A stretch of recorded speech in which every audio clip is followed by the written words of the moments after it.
Good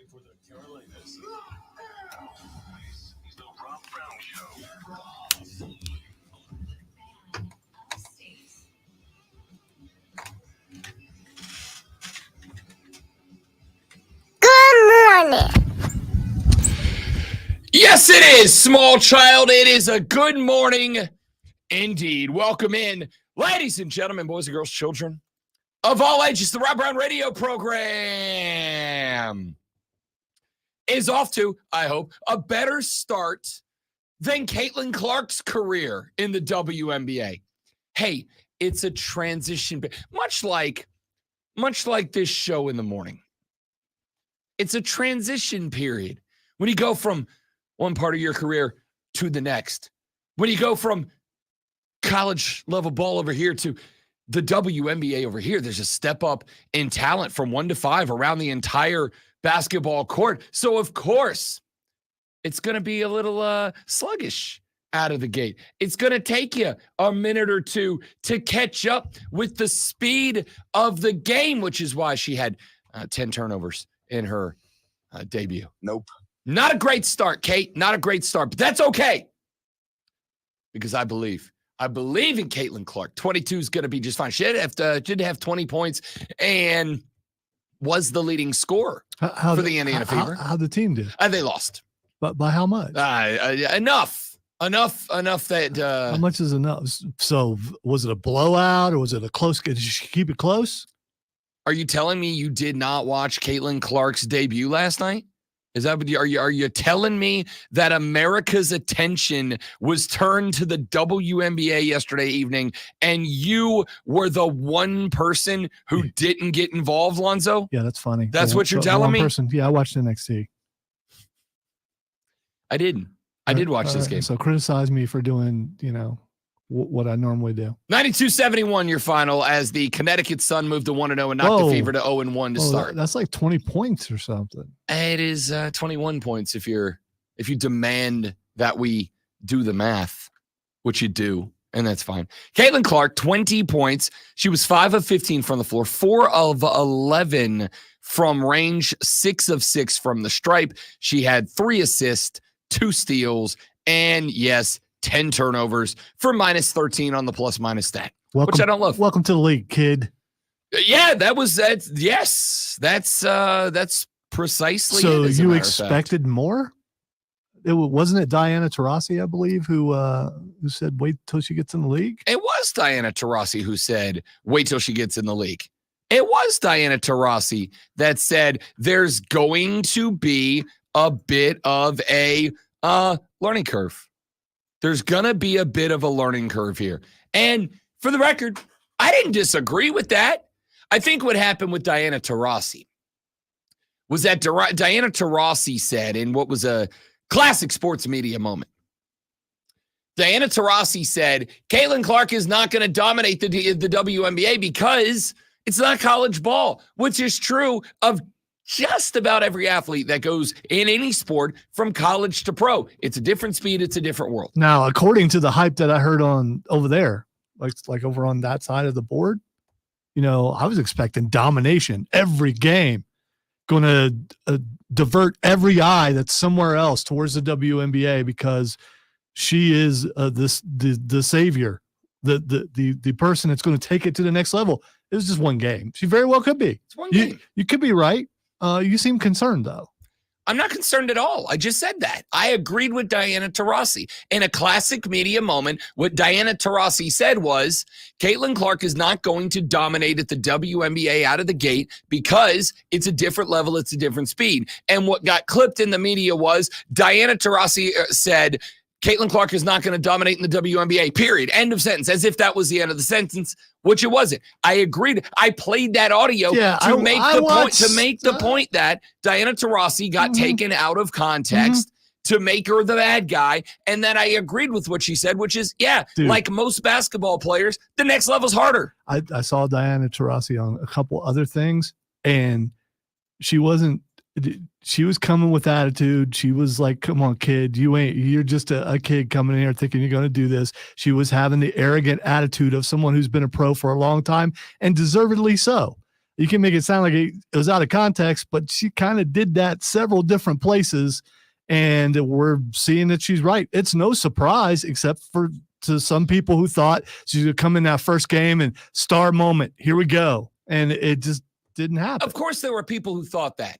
I wasn't one of them. So Are you that sure? Yes. Because the hype from over there, you got to watch this. You got to watch this. And that makes it sound like you expected something amazing. No, it makes to happen. it sound like you assigned what I was saying or feeling instead of what I said or felt. All right. So I, like the listeners out there, read into what you say, and we interpret it the way that we believe you meant. Well, then that's on you. Maybe your picture wasn't painted clear enough. That's not on me. I told you what I thought, which is, yes, I'm excited. Yes, I'm going to watch game one. I absolutely did. Caitlin Clark got the big TV last night, for sure.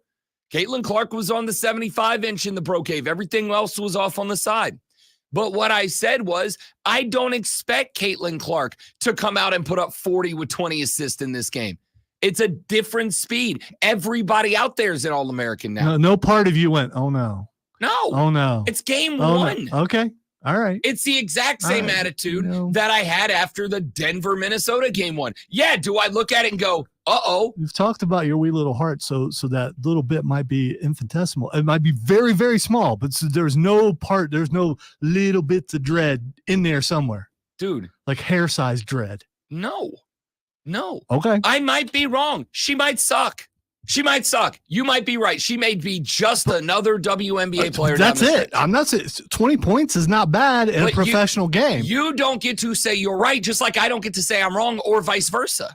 Both of us are still in play. She might be just another WNBA player, and she might go on to be an absolute icon. What I will say is, I do not think that anybody has the room to make a judgment call on the career of one of, if not arguably, the greatest women's college basketball player of all time after 40 minutes. Like that, we just don't have a sample size to say. Will I say that's what we do today in 2024? Boom. No. I mean, you may not do that. That's what the majority of people seem to do out there. That's what the casuals do, and that's what the hot take artists do. That's not what we do. We have nuance and shades of gray in the conversation. It is the radio host out there that are going to, after 4 quarters of play, are going to come in here and go, she's a failure. She's washing out of the league. She's a bust. She's going to go to Australia and play because she can't cut it here. Yeah. And then in a couple of years, if she turns into a great one, they'll never address that they had that take ever again. That's what they do. You could be right about that, but I do. When does Angel Reese and tonight? Chicago Sky. If she comes out and kills it, you still can't dismiss Caitlin Clark. Then the narrative is written. No, it's not. It is. Narratives. You're telling me narratives get written in a game. Yeah. In a game. So if Kansas City loses to Baltimore week 1, I can come in here the next day and go, dynasty over. Chiefs are dead. Bury them because they lost a game. Yeah, you could. Bury them. You could, and you probably would, thinking it would bother me, and it might. So, I mean, that's a thing that you do. It's called ribbing. Yeah, so you definitely will rib me if that happens. But the narrative nationally will be written if Angel Reese comes out and kills it. Then that's dumb. There's already an underlying thing there, and it's going to get amped up if it happens. That's dumb. That's a dumb way to run your brain.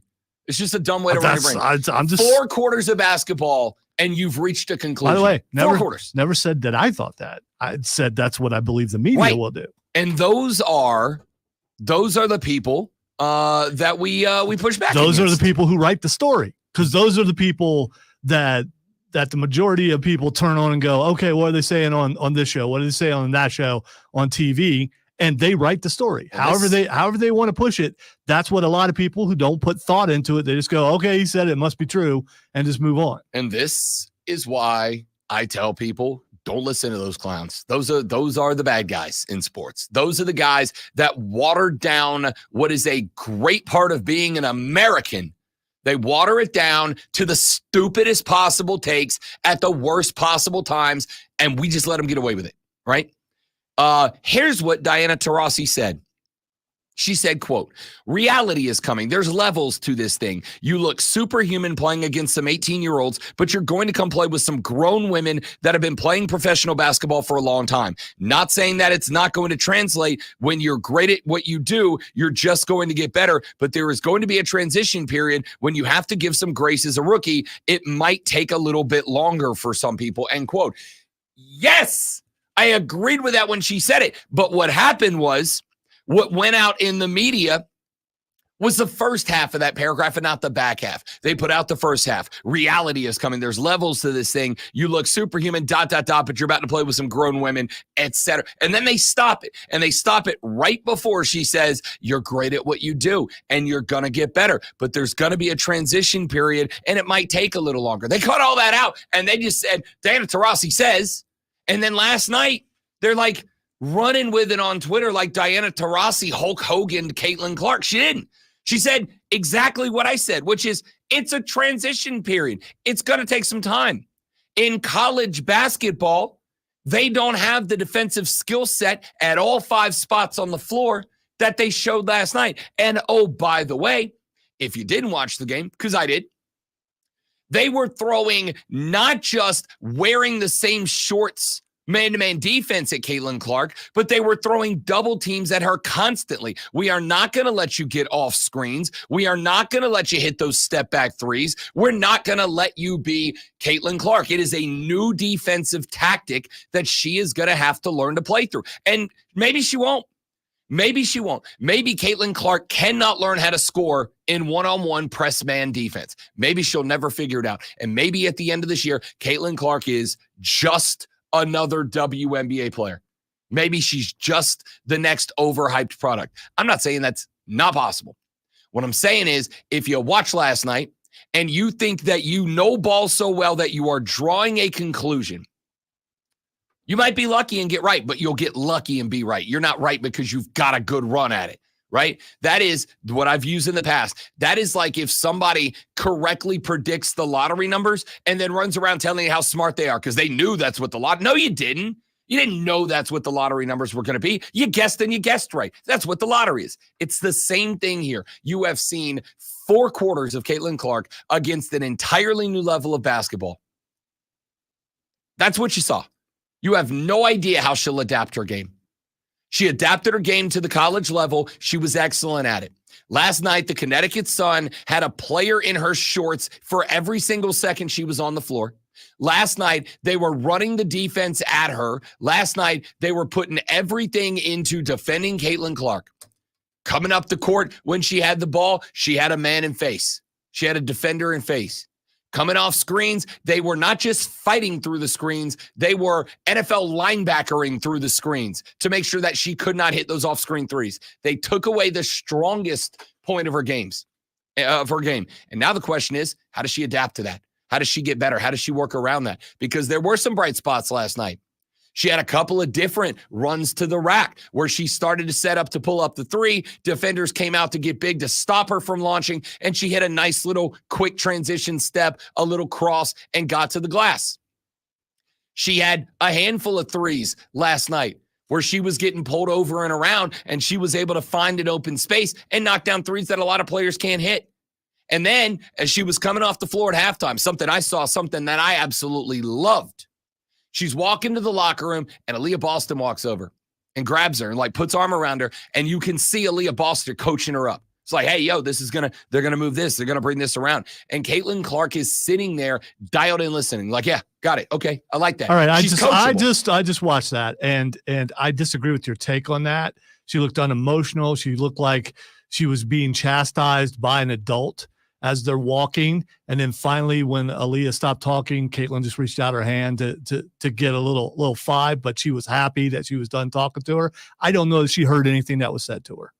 Because that is the richest reach you've reached. It absolutely is not. I don't know that you actually watched it. I just now watched it. I literally was just. I just now watched it, and there was no eye contact. There was nothing. Yeah, they're walking. Yeah, but show some emotion. Act like, yeah, you're right. You're right. No, there's nothing. She's just walking there stone faced the entire way. This is the richest reach you've reached. It's not. It absolutely. You are not. Telling me we are both looking at a video, and because you're a fan of someone, you're not actually looking at the video.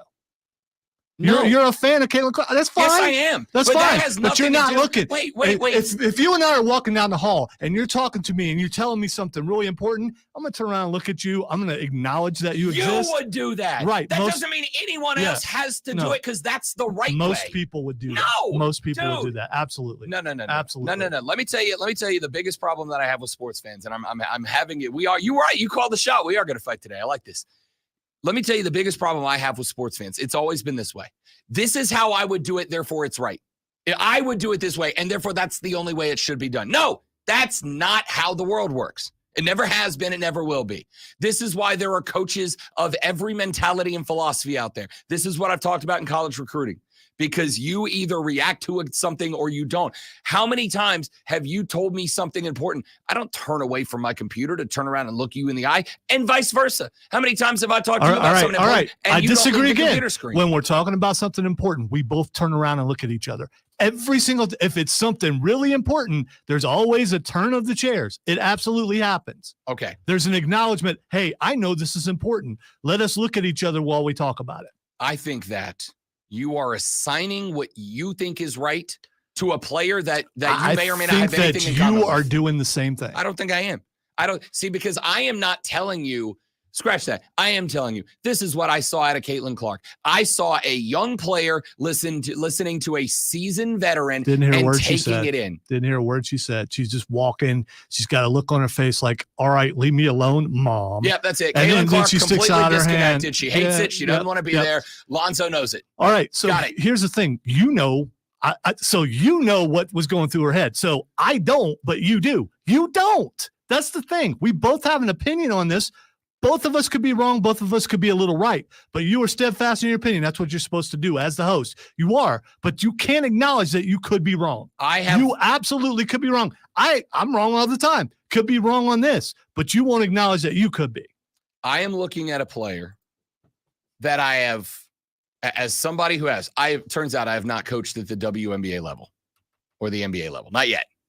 Me and Doug Gottlieb, we might both be running programs. So you have aspirations to someday. I might. Okay. You know, you run at me for having too many jobs. I might take over a college head coaching thing. Me and Doug Gottlieb. There are a lot of colleges around here. They might be looking for people. I'm telling you, if somebody ever gets Bob Ritchie up out of Furman to promote him up a level, I'm coming for Furman's job. We don't want Bob Ritchie to go. Rob doesn't want Bob Ritchie to go. I'm going to speak for Rob this time. If Bob Ritchie needs a break, I will coach a season for Furman, no doubt. I am looking at an athlete that I saw listening to the veteran of the. You're absolutely right. I am being hypocritical because I'm saying this is what I saw. I don't understand how you arrived at. Oh, she was just ignoring. One of the greatest NBA players on the floor right now. I saw a player who reacts a certain way. We've seen this out of Caitlin Clark before. We saw it last year when she lost to LSU in the Final Four. She's not a wildly emotional player. She never has been. She is not a player who wears her heart on her sleeve. She hits a three, she gets back on defense. They're down in a quarter. She comes out, she's lasered in. She's never been an emotional player. So I don't know why all of a sudden at the next level, she needs to change who she is. Go look at Lisa Bluter coaching her in the huddle during Iowa games last year. She doesn't get up and react and all that. She sits there and she takes in the coaching, and then she goes back on the floor and does what she does. She played one WNBA game last night and already got people dunking on her. I don't get it. All right, we're going to talk about this and a whole lot more. The Rob Brown Show, very busy today. We got some comments from Urban Meyer coming up about NIL later in the show and more. It's going to be busy. Rob Lonzo and you, the Rob Brown Show rolls on. It's the Fan Upstate. All right. I think I got it.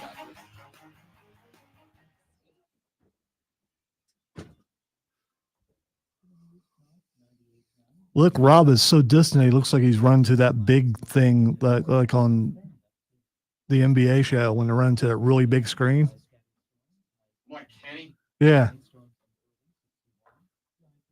At least you're not Shaq. Kenny pushing Shaq into the Christmas tree is one of the greatest all-time television moments. Shame that show is probably going away. I will be so upset, dude. What a dumb decision that would be. Somebody picks it up immediately, right? Like Amazon or somebody immediately picks that There'd up. be a lot of money involved. So it just depends on if they're willing to pay that. So that's what you're gonna. That one. You're gonna go with that. That one. Okay. I don't know. I don't know. I mean, it is different, Yeah. but you're staring over your shoulder, which I'm kind of okay with it.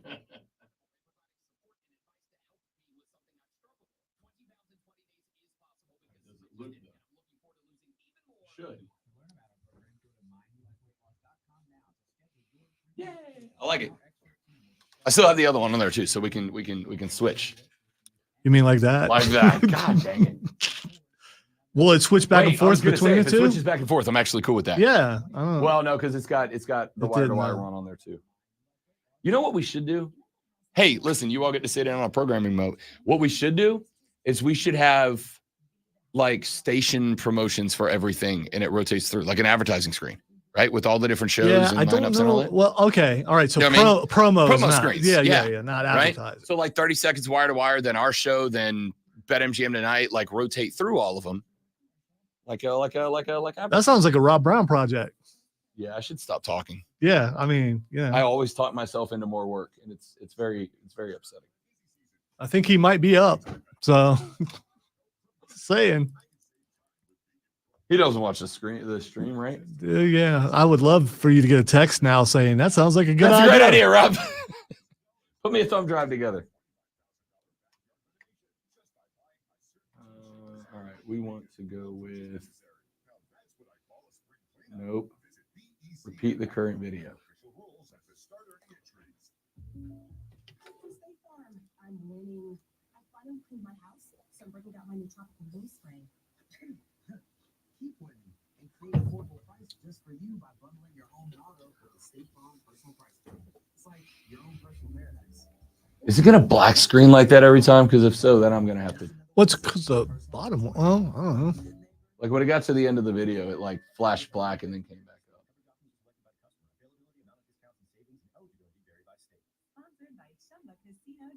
Chumba. Head to ChumbaCasino.com now to join the Chumba Fun and experience the thrill of the Chumba life.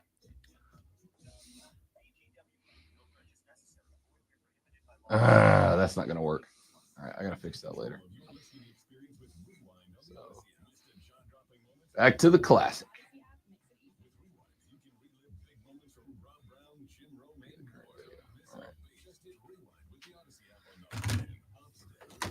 Welcome to the wonderful world of making things up as we go.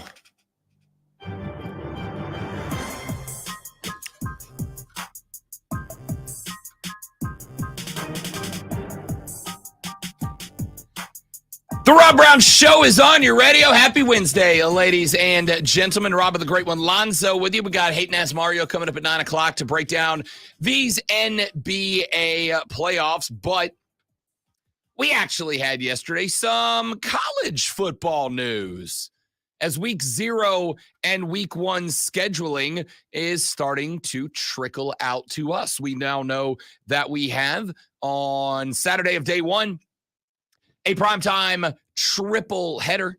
We're going to end the night with Notre Dame at Texas A&M. We're going to have a midday showdown down in the Sunshine State as the Florida Gators take on the Miami Hurricanes. Oh, God. A 3:30 game in August in Florida. Huh. Good luck. Good luck, boys. Hope that conditioning program is phenomenal. So humidity in Florida? 1,010%. Okay. It's that really that last 10% that kills you. Okay. You know, that is going to suck for those boys.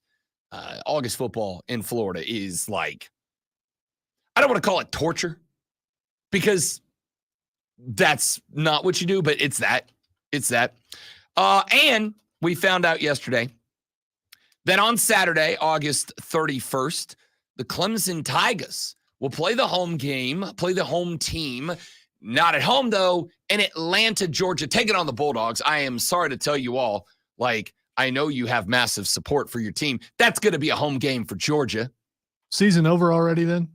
No. I mean, for Clemson? No, because one loss at the beginning of the season does not mean you're a failure. It doesn't mean you're out of the playoffs either. Correct. It's going to make it a little harder for sure. But I am more interested in, how do we feel? Do we care? Does it bother us that Clemson gets the noon slot, not the 3:30 slot? That Clemson gets the noon slot while Miami at Florida goes to 3:30 in the afternoon. All right, so the real disrespect, if you don't like noon games, which you don't, the real disrespect is towards Georgia, not Clemson.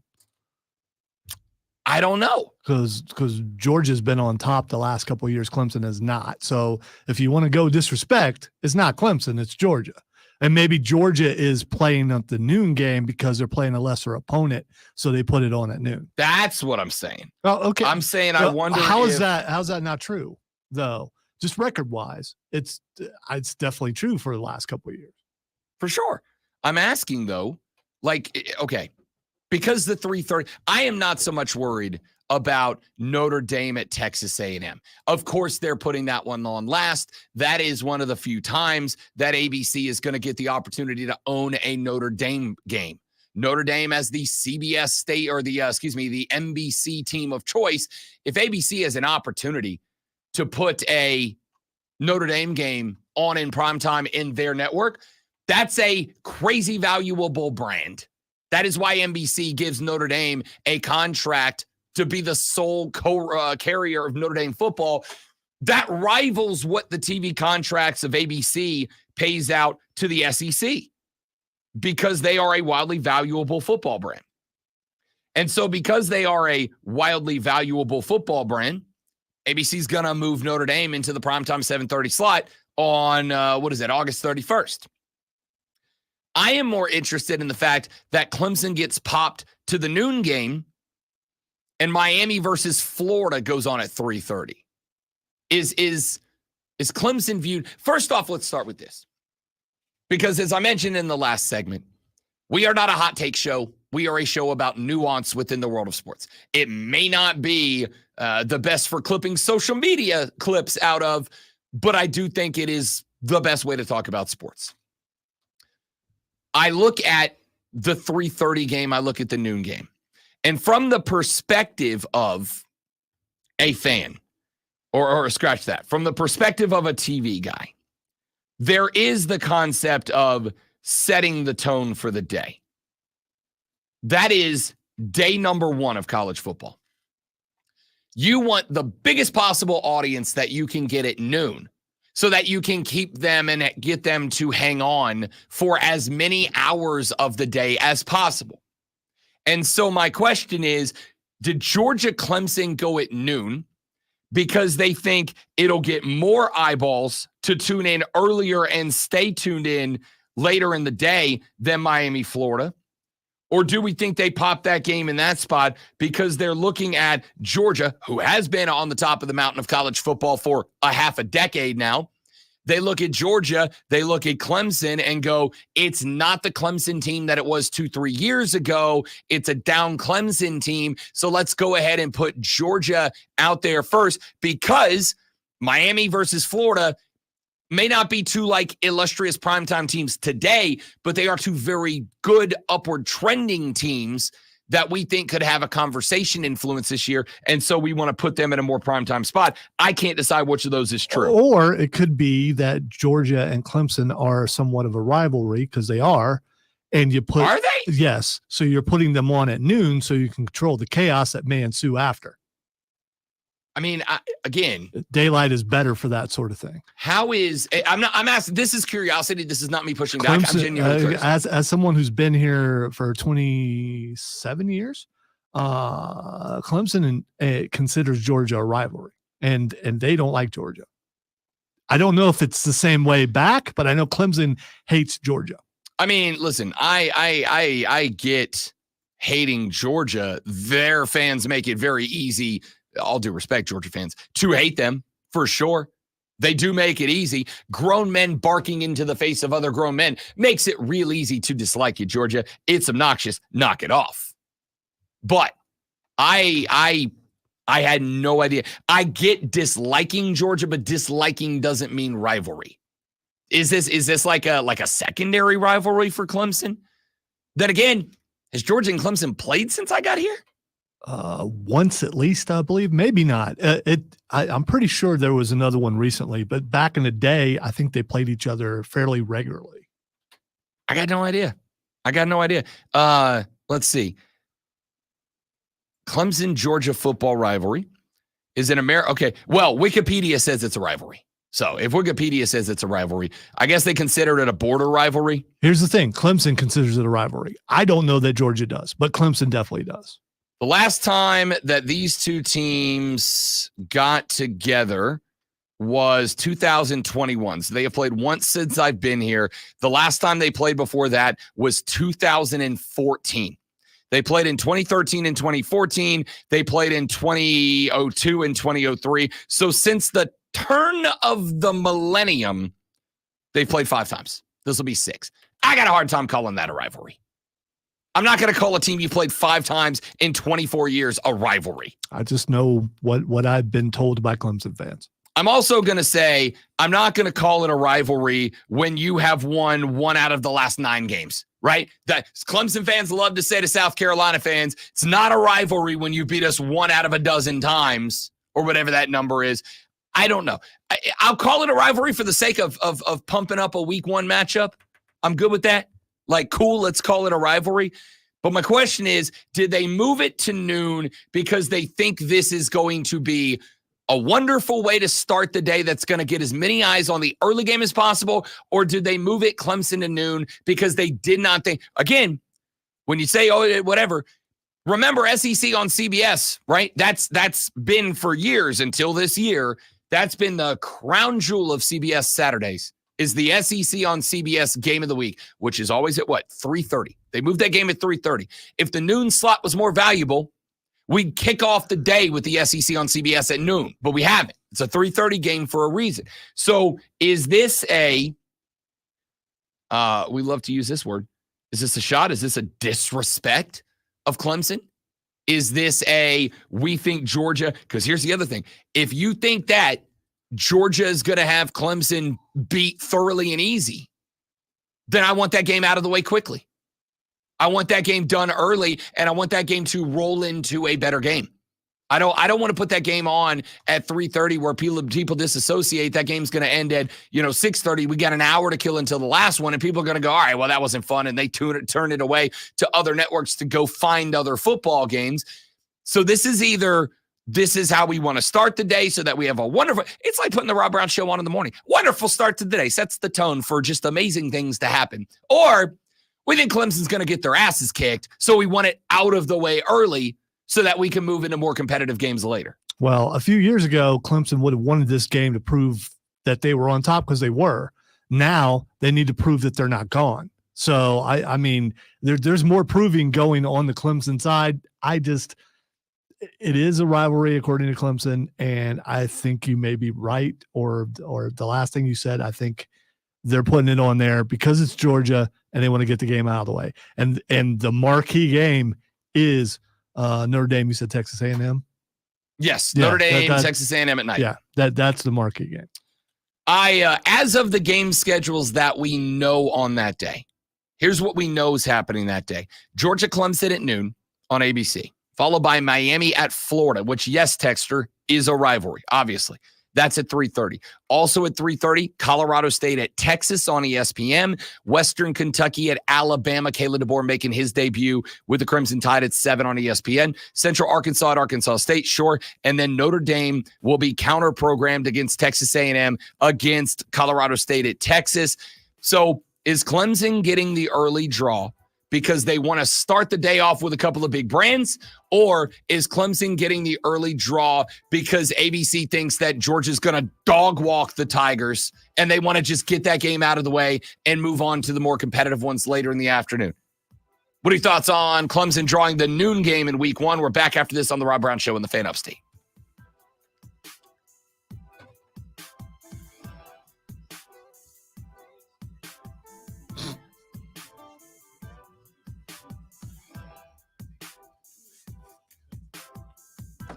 So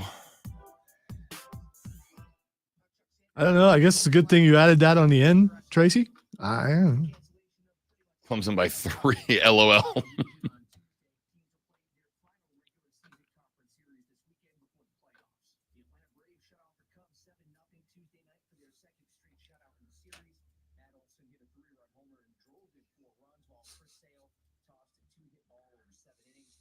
Apparently, the non-Clemson fans are on the stream this morning.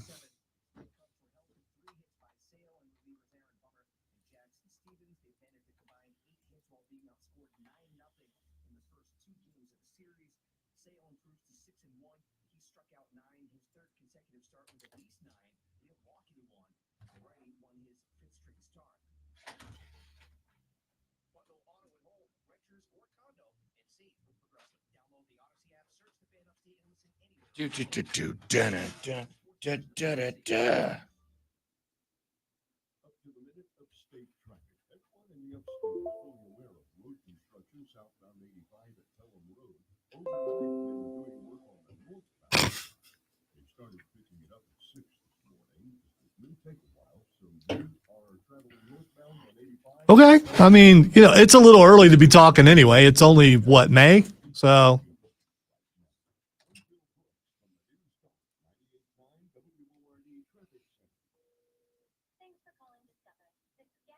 but if Clemson can knock Georgia off in that first game, it's a big deal.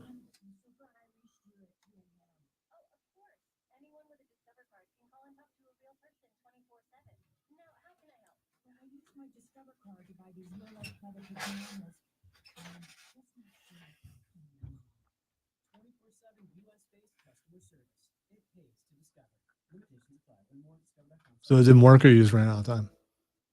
Was that? It didn't work, or you just? No, because the other video was only 10 seconds. Apparently, it black screens when it goes to the end for like 1 second before it loops over. So that other one, the laser one, is 10 minutes long. So it only black screens every 10 minutes. So I'm going back and I'm making the other one I had up there 10 minutes long. Oh, okay. To see if that'll fix it. Also, I can't tell you how much it bothers me that in that picture, and now that I pointed out, you'll see it.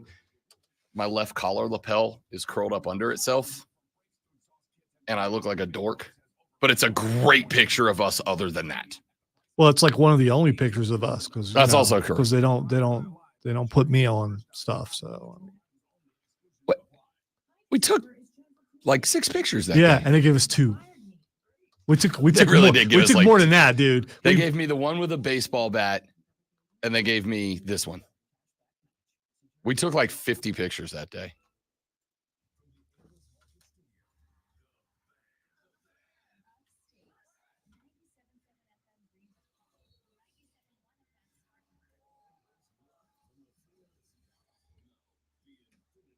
Good morning. Morning, Mike.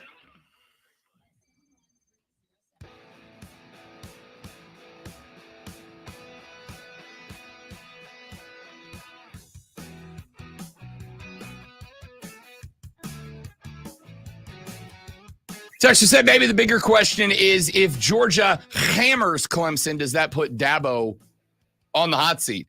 Not out of the gate. Not out of the gate. I don't think so. I think again, I'll tell you what puts Dabo on the hot seat. This one might be one of the easier ones we've ever had. I think what puts Dabo on the hot seat, great one, is if Clemson doesn't make the expanded playoffs. That's it. That to me, that's real simple. If he doesn't, now, it might, maybe, if they make the expanded playoffs and they lose in round 1. Because to me, making the expanded playoffs and losing in round 1, kind of the same as not making the playoffs at all. They have to at least make it to the ACC championship, or they're not going to even be considered because there are probably going to be some stronger teams elsewhere. SEC, Big Ten. I'm just saying. Because of the format, which of course we know is going to be the Big 4 conference champs, the highest rated group of 5 team, and then 7 at-larges. You really just need to be in those 7 at-larges. Now, remember, if you're in those 7 at-larges, that means that you are playing a round 1 game. And if you are in the top, you'll host. And if you're in the bottom, you'll be on the road in round 1. So last 2 years, Clemson make it? I don't think they do. I don't think they do last year. So I know they don't last year. So you've got to do better than you've done the last couple of years to make the playoff. For sure. Oh, yeah, no, for sure. Like, I don't think you can repeat last year. I think that, again, I think you got to make the playoffs in round number 1, in year number 1. The expanded playoffs, to me, feel like a must. If you don't make it, I know what you're going to get. What you're going to get is you're going to get Dabo once again telling us how it's hard to win and how you're in a good conference and that makes it real tough to get there. That's what you're going to get. But I am going to go ahead and say respectfully, that ain't good enough.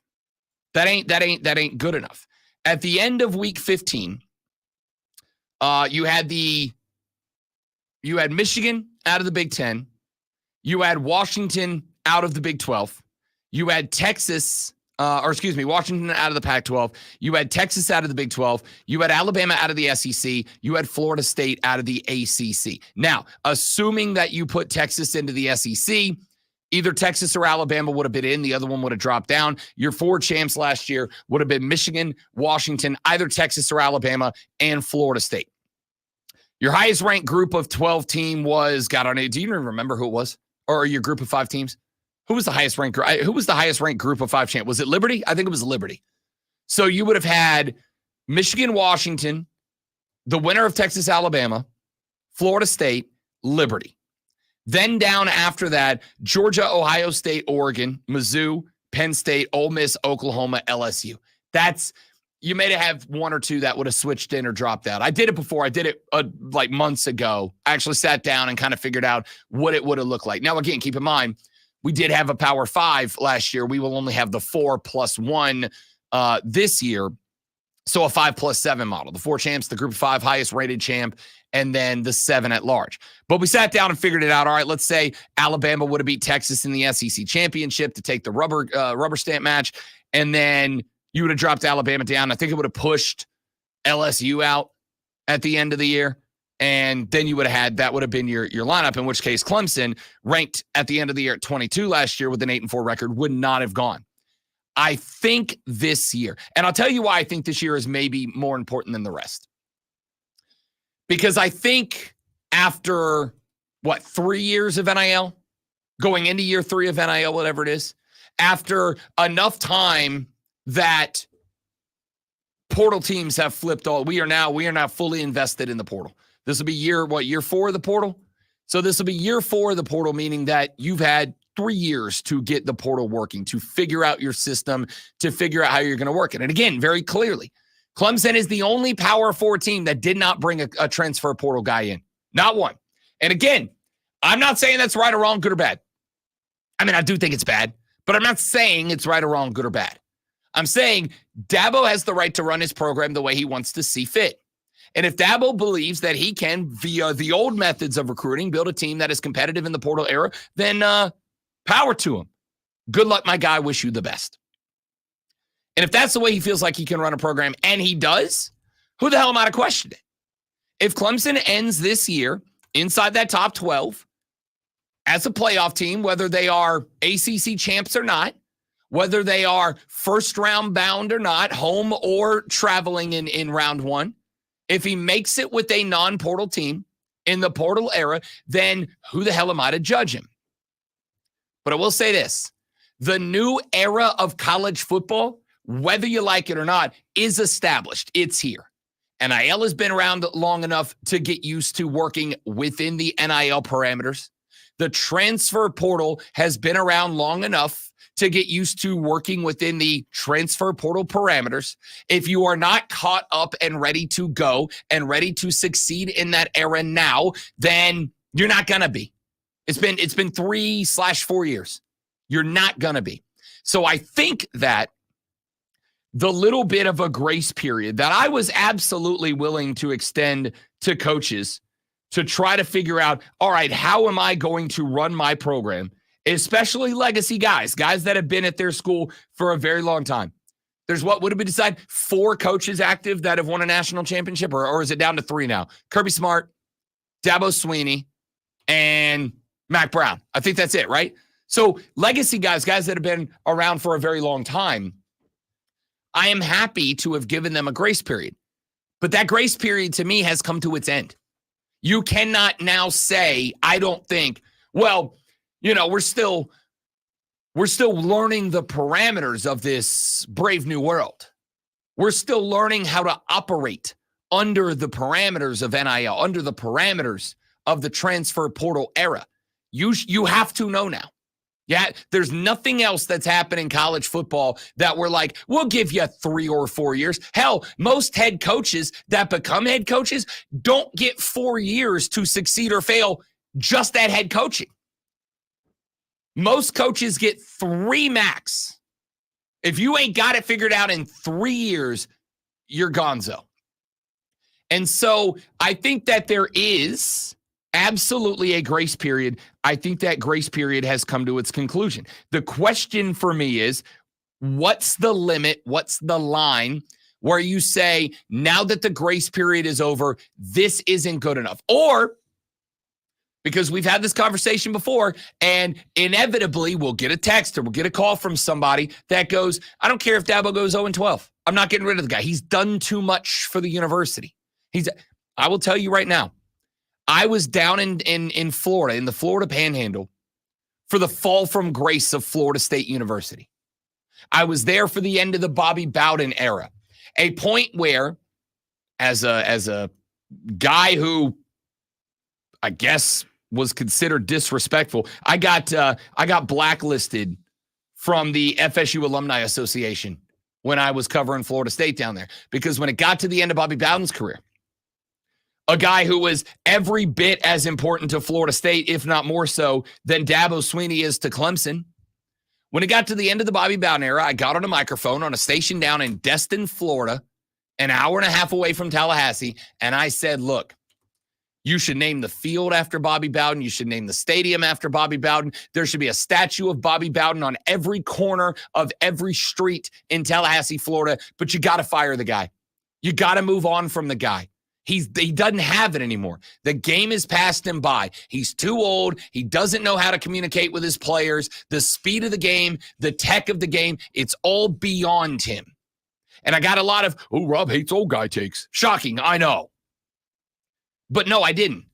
What I knew was Bobby Bowden ain't got it anymore. And I'm not comparing that to Dabo. I don't think that's the case. What I am saying is, there comes a point in time, no matter what the guy meant to the school, if he ain't got it, he ain't got it. I'm not saying Dabo ain't got it. I'm saying you need to draw a line in the sand to where you will say, at this point, I have to say he ain't got it. Because what happened in Tallahassee, I think, is a cautionary tale for a lot of college football programs. What happened was they let Bobby Bowden hang around too long, and the program stagnated. And in the land of college football, just like the land of business and the land of everything else, if you ain't moving forward, you're moving backwards. There is no standing still. You're either getting better or you're getting worse. There's no staying the same. And so because they let Bobby hang around for so long, the program stagnated. And all of a sudden, Clemson was catching them, and North Carolina was catching them, and Florida was, and all these schools were catching, and then, flying right past them. And so by the time that it became time to step away from Bobby Bowden and making him an ambassador, Florida State was not the same program. It was not held in the same regard as it was. So it wasn't like it would have been, and I told Florida State fans this when I broadcasted down there. Had you let go of Bobby Bowden on time, earlier than you did, then you could have utilized what he built that program into, and Florida State at the time would have been one of those programs that could pretty much have anybody they wanted. They could pretty much get anybody that they wanted to come coach at that program because it was a blue chip, dynastic, legacy program. They could have gotten anybody they wanted. And obviously they ended up with Jimbo Fisher, which was the shot they called. But there was a couple of years there where they really struggled. And then after 2013, when it got to the end of the 2014 season, I'm like, this Jimbo Fisher guy ain't it, man. Like, yeah, he won a championship, but I got in trouble for this one. He didn't win a championship. Jameis Winston won that championship. Jameis Winston and Kelvin Benjamin and that defense that year, not Jimbo Fisher, won that championship. I was ready to let that guy go a year later from that program. And everybody said, Rob, you're an idiot. He won a natty. Did he? Or did he have the benefit of having a once-in-a-generation talent in Jameis Winston down there? Because what happened the next year when everybody was clued into Jameis? They didn't come anywhere close to repeating in the 2014 season. He didn't have it. And I know he didn't have it because he went to Texas A&M, a place that is willing to put as many, if not more, resources into their football program than any other school in America. And Jimbo sucked at Texas A&M, like I said he would. So my question is, if you're a Clemson fan, where do you draw a line in the sand and say, this is unacceptable? Because if it's all about sentiment, if it's all about emotion, and you want to keep him around because of what he's meant and how he's grown the program, that's great. But be warned. I want you to look down at Tallahassee. And after Jimbo Fisher left, because Florida State had fallen so far behind because he was not the guy. After he left, do you remember the past handful of years for Florida State until literally this year? Willie Taggart. It was bad. And by the time Mike Norvell got down there, a guy that I think is doing a pretty good job in Tallahassee, don't you? 13-0 ACC champions. Mike got there, and it still took Mike Norvell a couple of seasons. And by the way, a couple of seasons and an absolutely bang-up job in building a transfer portal team to get Florida State back to where Florida State fans believe they have a rightful place at the seat or at the table. My question is, where's that line in the sand for you, Clemson fans? And now that we have the expanded playoffs, Power 4, highest ranked group of 5 champ, 7 at large, is making the playoffs good enough? If you check in at number 12 and you were the last team in the playoff and you got to go on the road in week 1 and you got to go play number 5 or number 6 or whatever that number is, if you sneak in, is that good enough? If you are in the playoffs, but you're not ACC champ, you're ACC runner-up and your only loss is in the ACC title game, and you are team number 6, and you are hosting a first-round playoff game, is that good enough? Is a quarterfinal good enough? Is making it to round 2 good enough? Where is the line you're going to go, I am happy with where this program is, and I am good with the way that Dabo's running it? Because I think there's got to be somewhere. Unless you're just in that small group of Clemson fans that's like, the guy's got a lifetime contract for me. I don't care what he does. I'll keep him around forever. Unless you're in that group, I think you've got to, right now, preseason, maybe not right now, you got till August 31st. But I think right now, you've got to draw a line. You've got to draw a line and say, if we check in below this line, we got to do something. Not because of Dabo, but because of the choices that are being made in the way we're running this program. The only Power 5 team not to bring a guy in. You have a perfectly valid way to address needs of a football program without having to wait and hope that a true freshman steps in and figures it out. There's a way. Dabo's the only Power 4 coach that elected not to utilize that tool. So if he checks in behind a significant portion of those other Power 4 coaches and this team does not make the playoff, I think at nothing else at that point, you have to begin to question the methodology. So a lot of people out there saying there's no possible way for Dabo to function in this way and still have a winning team. Do you think that there's a possibility that he still can? Absolutely. I think there's absolutely a way to function without being a portal team. I think there's a way to function to lean on classic old recruiting. I think there absolutely is. I don't think it's going to be easy. I think it's going to be real, real tough.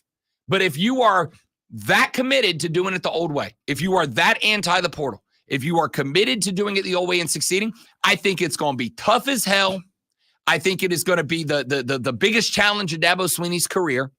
But hey, if he is willing to put in the work and fight that fight, if Dabo Swinney does it, if that team makes the semifinals this year or makes the final or wins it this year, then I think guys like me got to shut the hell up, right? Hey, he can do it. He did it. How am I going to criticize a guy who succeeded?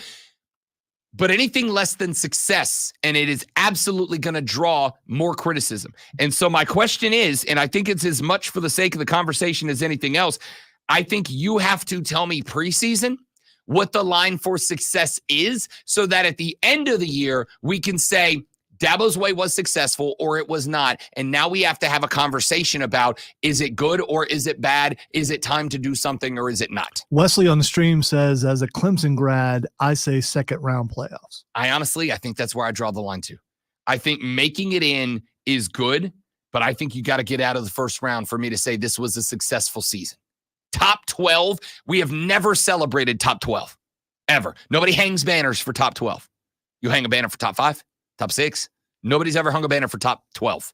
Hasn't happened. Top 5 sports flashes of it. No, that's not good enough.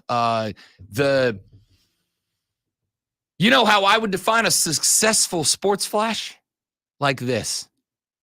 Bang, Wow. nailed it. Wow, Nailed that definitely was better. Nailed it. I don't know if it's going to happen. In the NBA last night, the momentum turned from Indiana back to New York with a 121-91 win for the Knicks in Game 5. Jalen Brunson had 44 points, shooting over 50% from the floor. The Knicks lead the series 3-2, headed back to Indiana in that wonderful arena for Game 6. Denver lost the opening 2 games at home, but now lead the series after a third straight win, 112-97 over Minnesota last night. League MVP Nikola Jokic had a double-double, scoring 40 and handing out 13 assists. The Nuggets lead the series 3-2, headed back to Minnesota. Hey, tune in this afternoon from 3 to 7 p.m. for our brand new local show, Wire to Wire. Cole Bryson and Diesel get you up to date on the latest local and national sports news. I'm going to call it new for like 3 years because that's the radio way. Great guests, great debate, and a lot of fun. It's all Wire to Wire. That's what they did to us. Our show was new for. I was the newest voice on the old station's name for like 2.5 years. Yeah, that's what I mean. You know, gotta be consistent.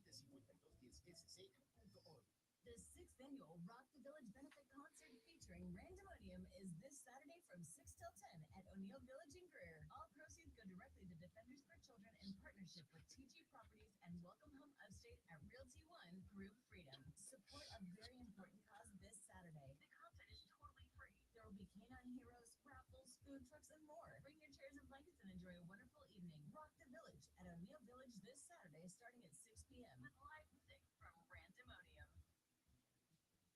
For the ones who work hard to ensure their crew can always go the extra mile, and the ones who get in early, so everyone can go home on time. Offering professional grade supplies backed by product experts, so you can quickly and easily find what you need. Plus, you can count on access to a committed team ready to go the extra mile for you. Call, clickgranger.com, or just stop by. Granger, for the ones who get it done. Tyler from Wendy's here. The best part of Wendy's new Cinnabon Boulevard is every part. Unlike mornings, which have no good parts. Until now. Because with Wendy's new breakfast Cinnabon Pull-Apart, mornings finally don't completely suck. And now that mornings have warm cinnamon sugar rolled dough and ooey gooey frosting, are they the best part of every day? Probably not, but you get the idea. Get to Wendy's today and get the best part in every bite with the new Cinnabon Pull-Apart. Participating U.S. Wendy's Cinnabon is a registered treatment for Cinnabon LLC. Unique and unlike any other sports talk show, it's Bad MGM Tonight, Monday through Friday from 7 to 11, only on the Fan. Bad MGM Tonight is the red zone for casual and hardcore sports. I just have. You were wrong. I just have Lonzo looking over my shoulder, just staring at me. Yeah, I kind of knew that was going to be the way. So now you get it from both ways. I wasn't going to say anything until you did it. I know how much of the screen you're blocking. Yeah.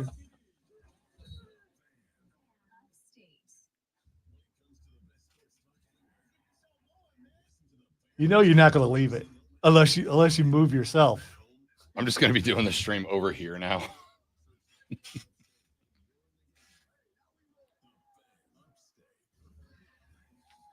New life in the first break. New life in the first break.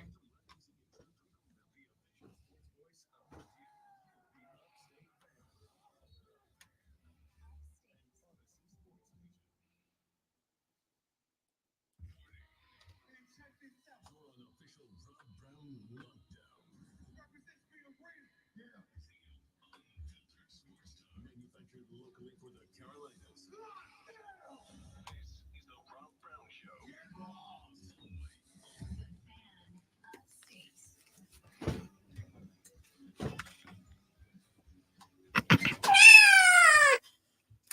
Here we go. Hour number 2 of the Rob Brown Radio program is on the radio. It is the Fan Upstate. Robin the Great One Lonzo with you here on a beautiful Upstate Wednesday AM. We asked the question in the last segment, what's the definition of success for Clemson this year? I know it's one of those off-season lazy topics, but it was kind of jump-started by the fact that Clemson has already drawn the noon game for week 1. The noon game against Georgia over in Atlanta. Now, part of the reason that I find this intriguing is this is a sponsored game. This is one of those title sponsor kickoff games, and ordinarily those title sponsor games end up later. When Alabama's played in this game many times, it's usually the night game. It's usually the 7:30 game or whatever that slot is, 8:30 game. It's usually the night game. And it's usually the night game because it's a huge environment. It's an NFL stadium. And it's usually 2 big opponents. Clemson, Georgia. That's 2 national powerhouse brands that are both on in this game together. Or at least it's supposed to be that. So because Clemson drawn the new game, as a former TV dude who spent a handful of years inside the biz, so I know TV. As somebody who's been in that game before, I will tell you, there's one of 2 reasons that Clemson drew the noon game. They drew the noon game because either A, the folks that are inside of the office that make these decisions, they looked at this game and they said, we want the noon game to start the day strong.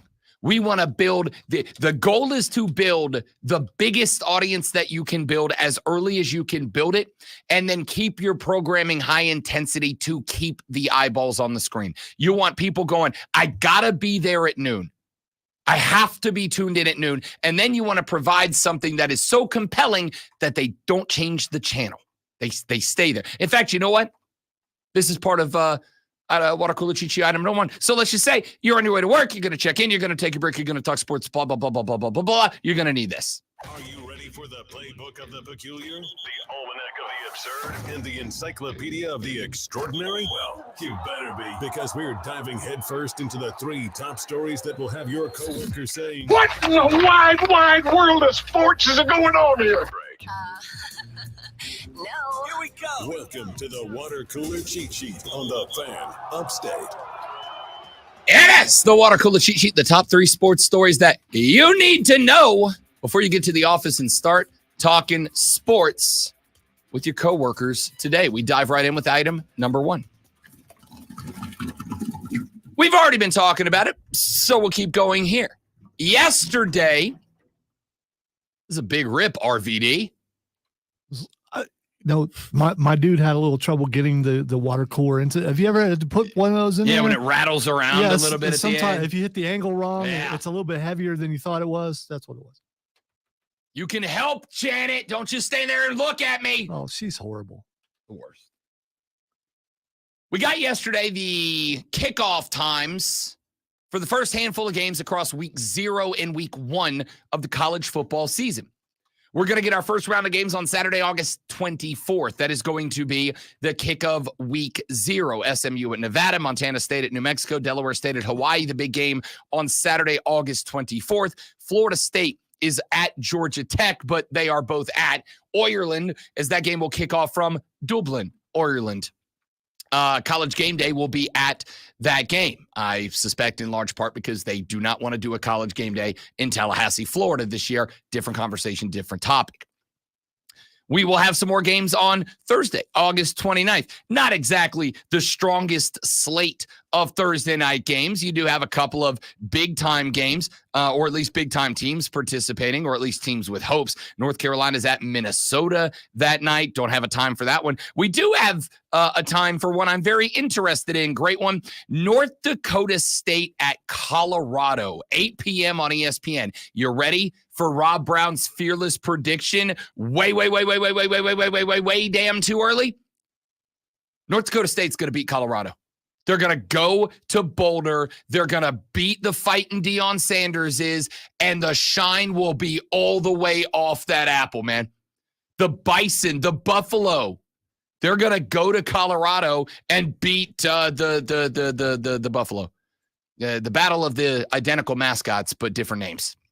Well, they're actually two different types. I know what you're saying. Yeah, we looked it up once. We actually did one time deep dive the difference between a bison and a buffalo. I don't think there is one. I think it's two names for the same animal, if I recall correctly. Thought it had to do with horns, but no, I want to say it's the exact same animal, but like they're slightly different, but they're pretty much the same. According to the Illinois Department of Natural Resources, bison have a massive head, but buffalo have a head that is smaller and more cow-like. Buffalo live in generally warmer climates than bison. Bison are able to survive and thrive in harsh conditions like the bitter cold winters of the prairie. The fur of the American bison is much thicker than the fur of a buffalo. So they're different because one of them has a smaller head. Apparently so.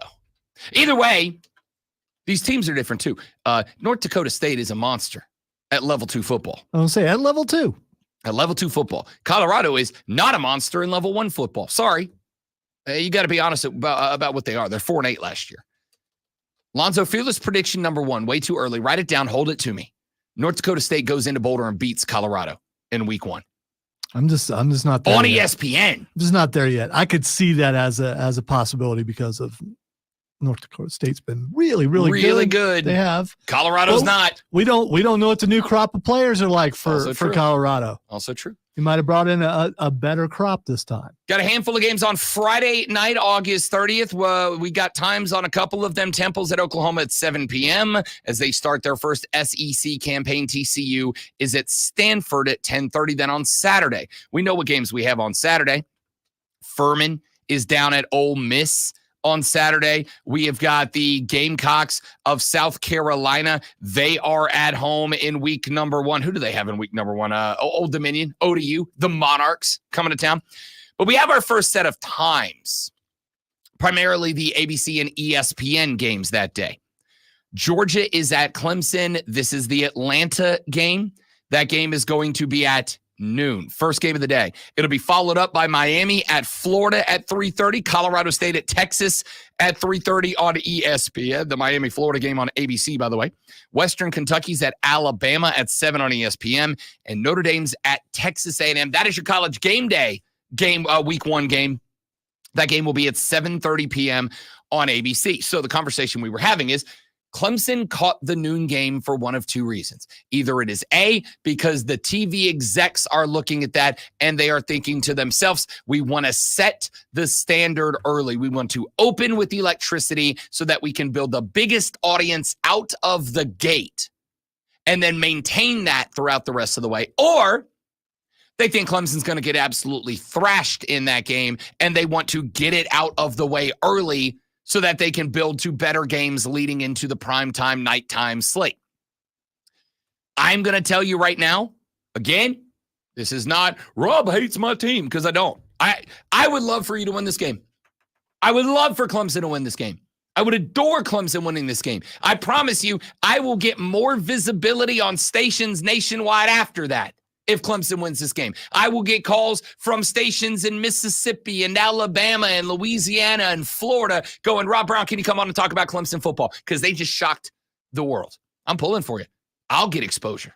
It's good for me and my career if Clemson wins this game. If Clemson loses this game, especially if they get thrashed in this game, I won't get a phone call to go on other stations and talk about Clemson, because you'll become in the second group of teams that people are talking about after week 1. It does not, on paper, this is Georgia dominance. On paper, Georgia's a double-digit favorite going into this game. So it feels to me like this is a move to put Clemson on the back burner. Let's just get that game out of the way.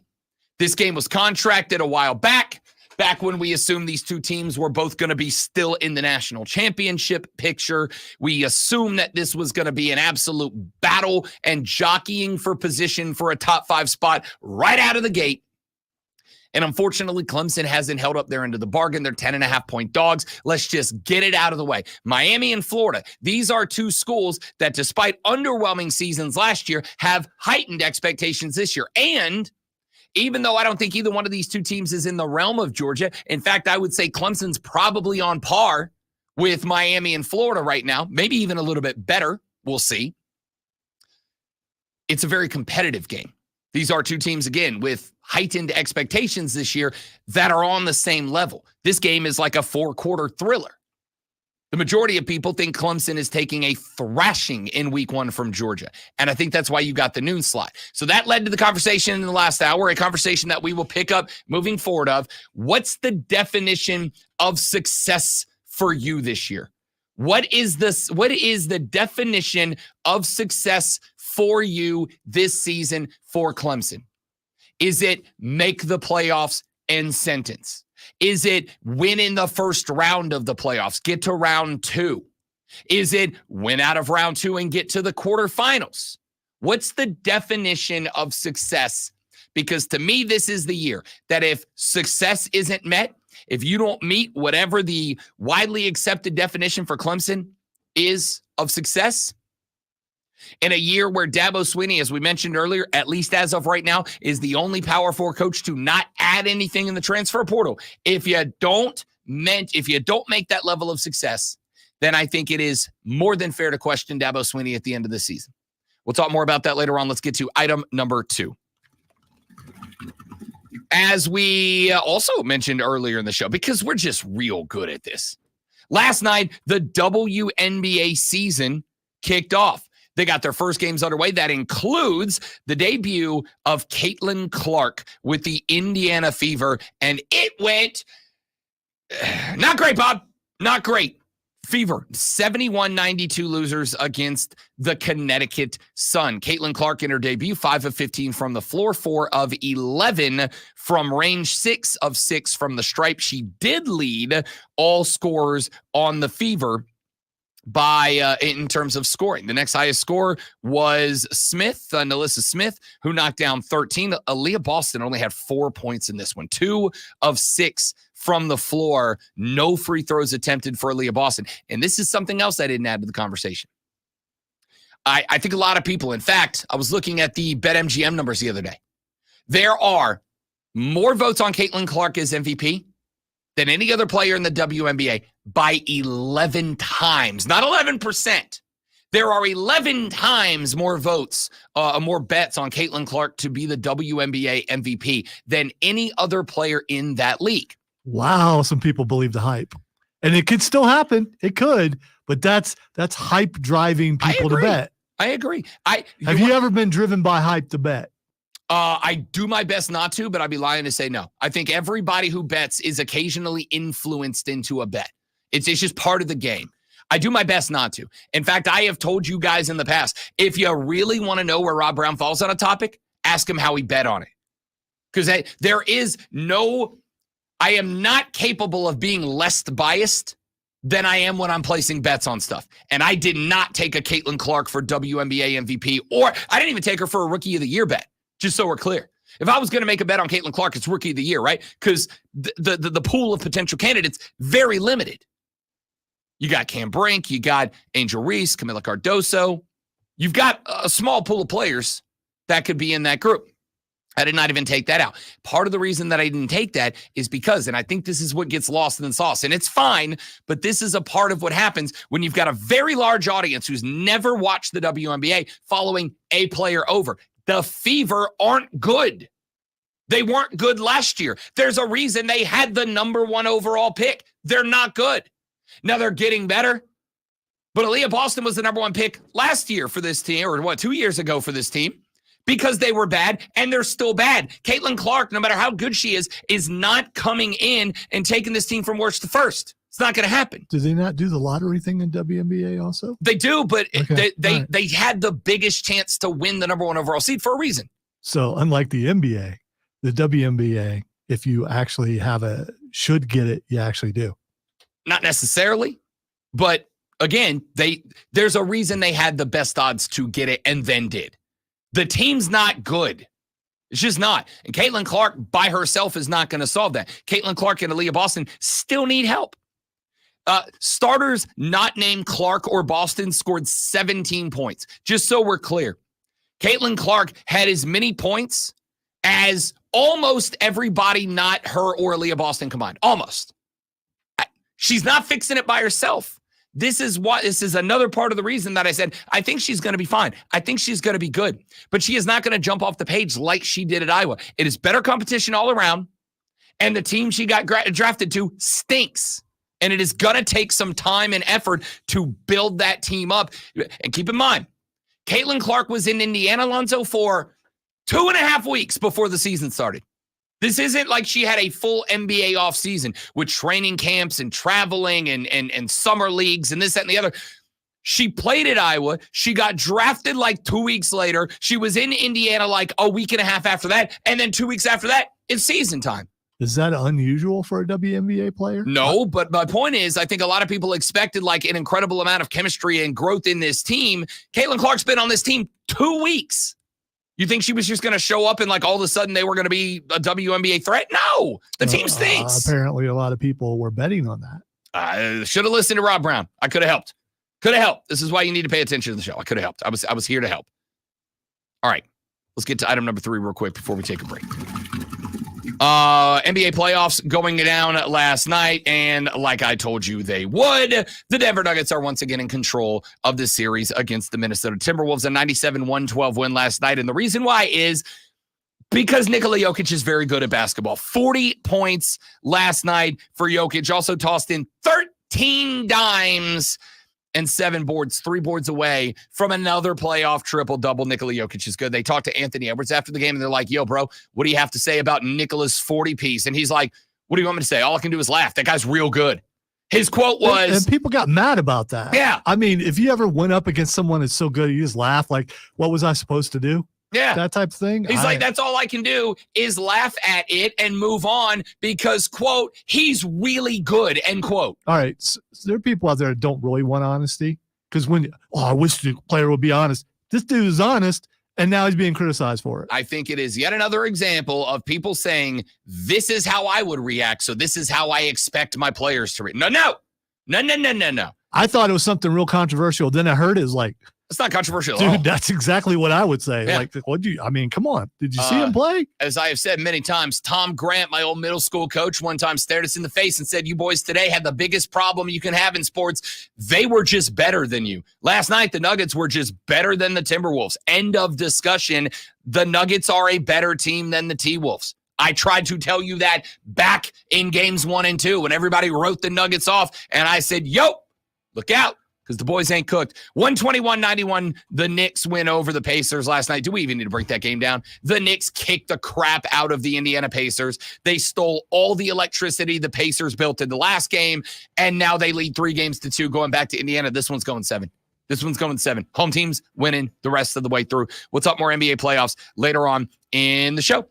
Renewal by Anderson of the Carolinas fan phone, 844-326-3663. What is your definition of success for the Clemson Tiger football program? And if they do not meet it, is it fair to start asking about the process that Dabo Swinney is going through and building this team year in and year out?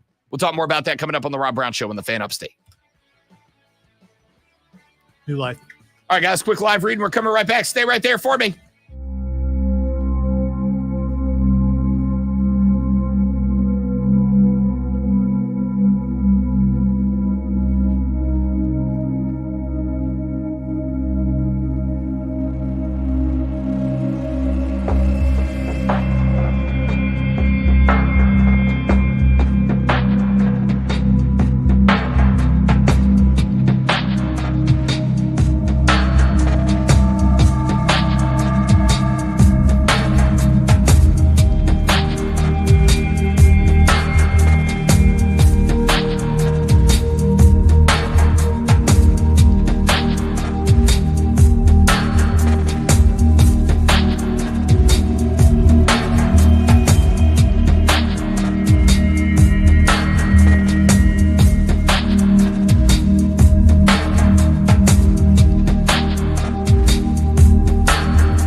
right, y'all, we're back. Thanks for hanging in there. We have 69 viewers. Nice.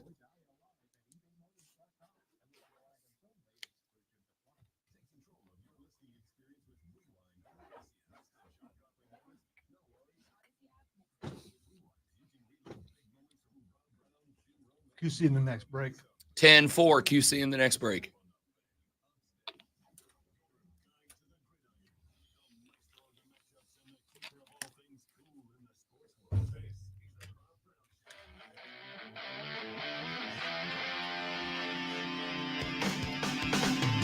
Renewal by Anderson of the Carolinas. Fan phone 844-326-3663. 844-FAN-FONE.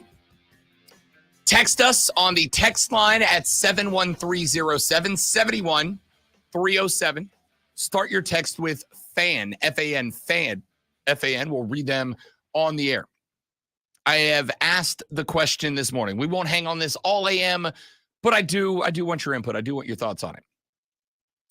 What is the definition this year for the word success as it relates to the Clemson Tiger football program? And the reason that I have asked this question is because I feel like at this point we have turned a corner.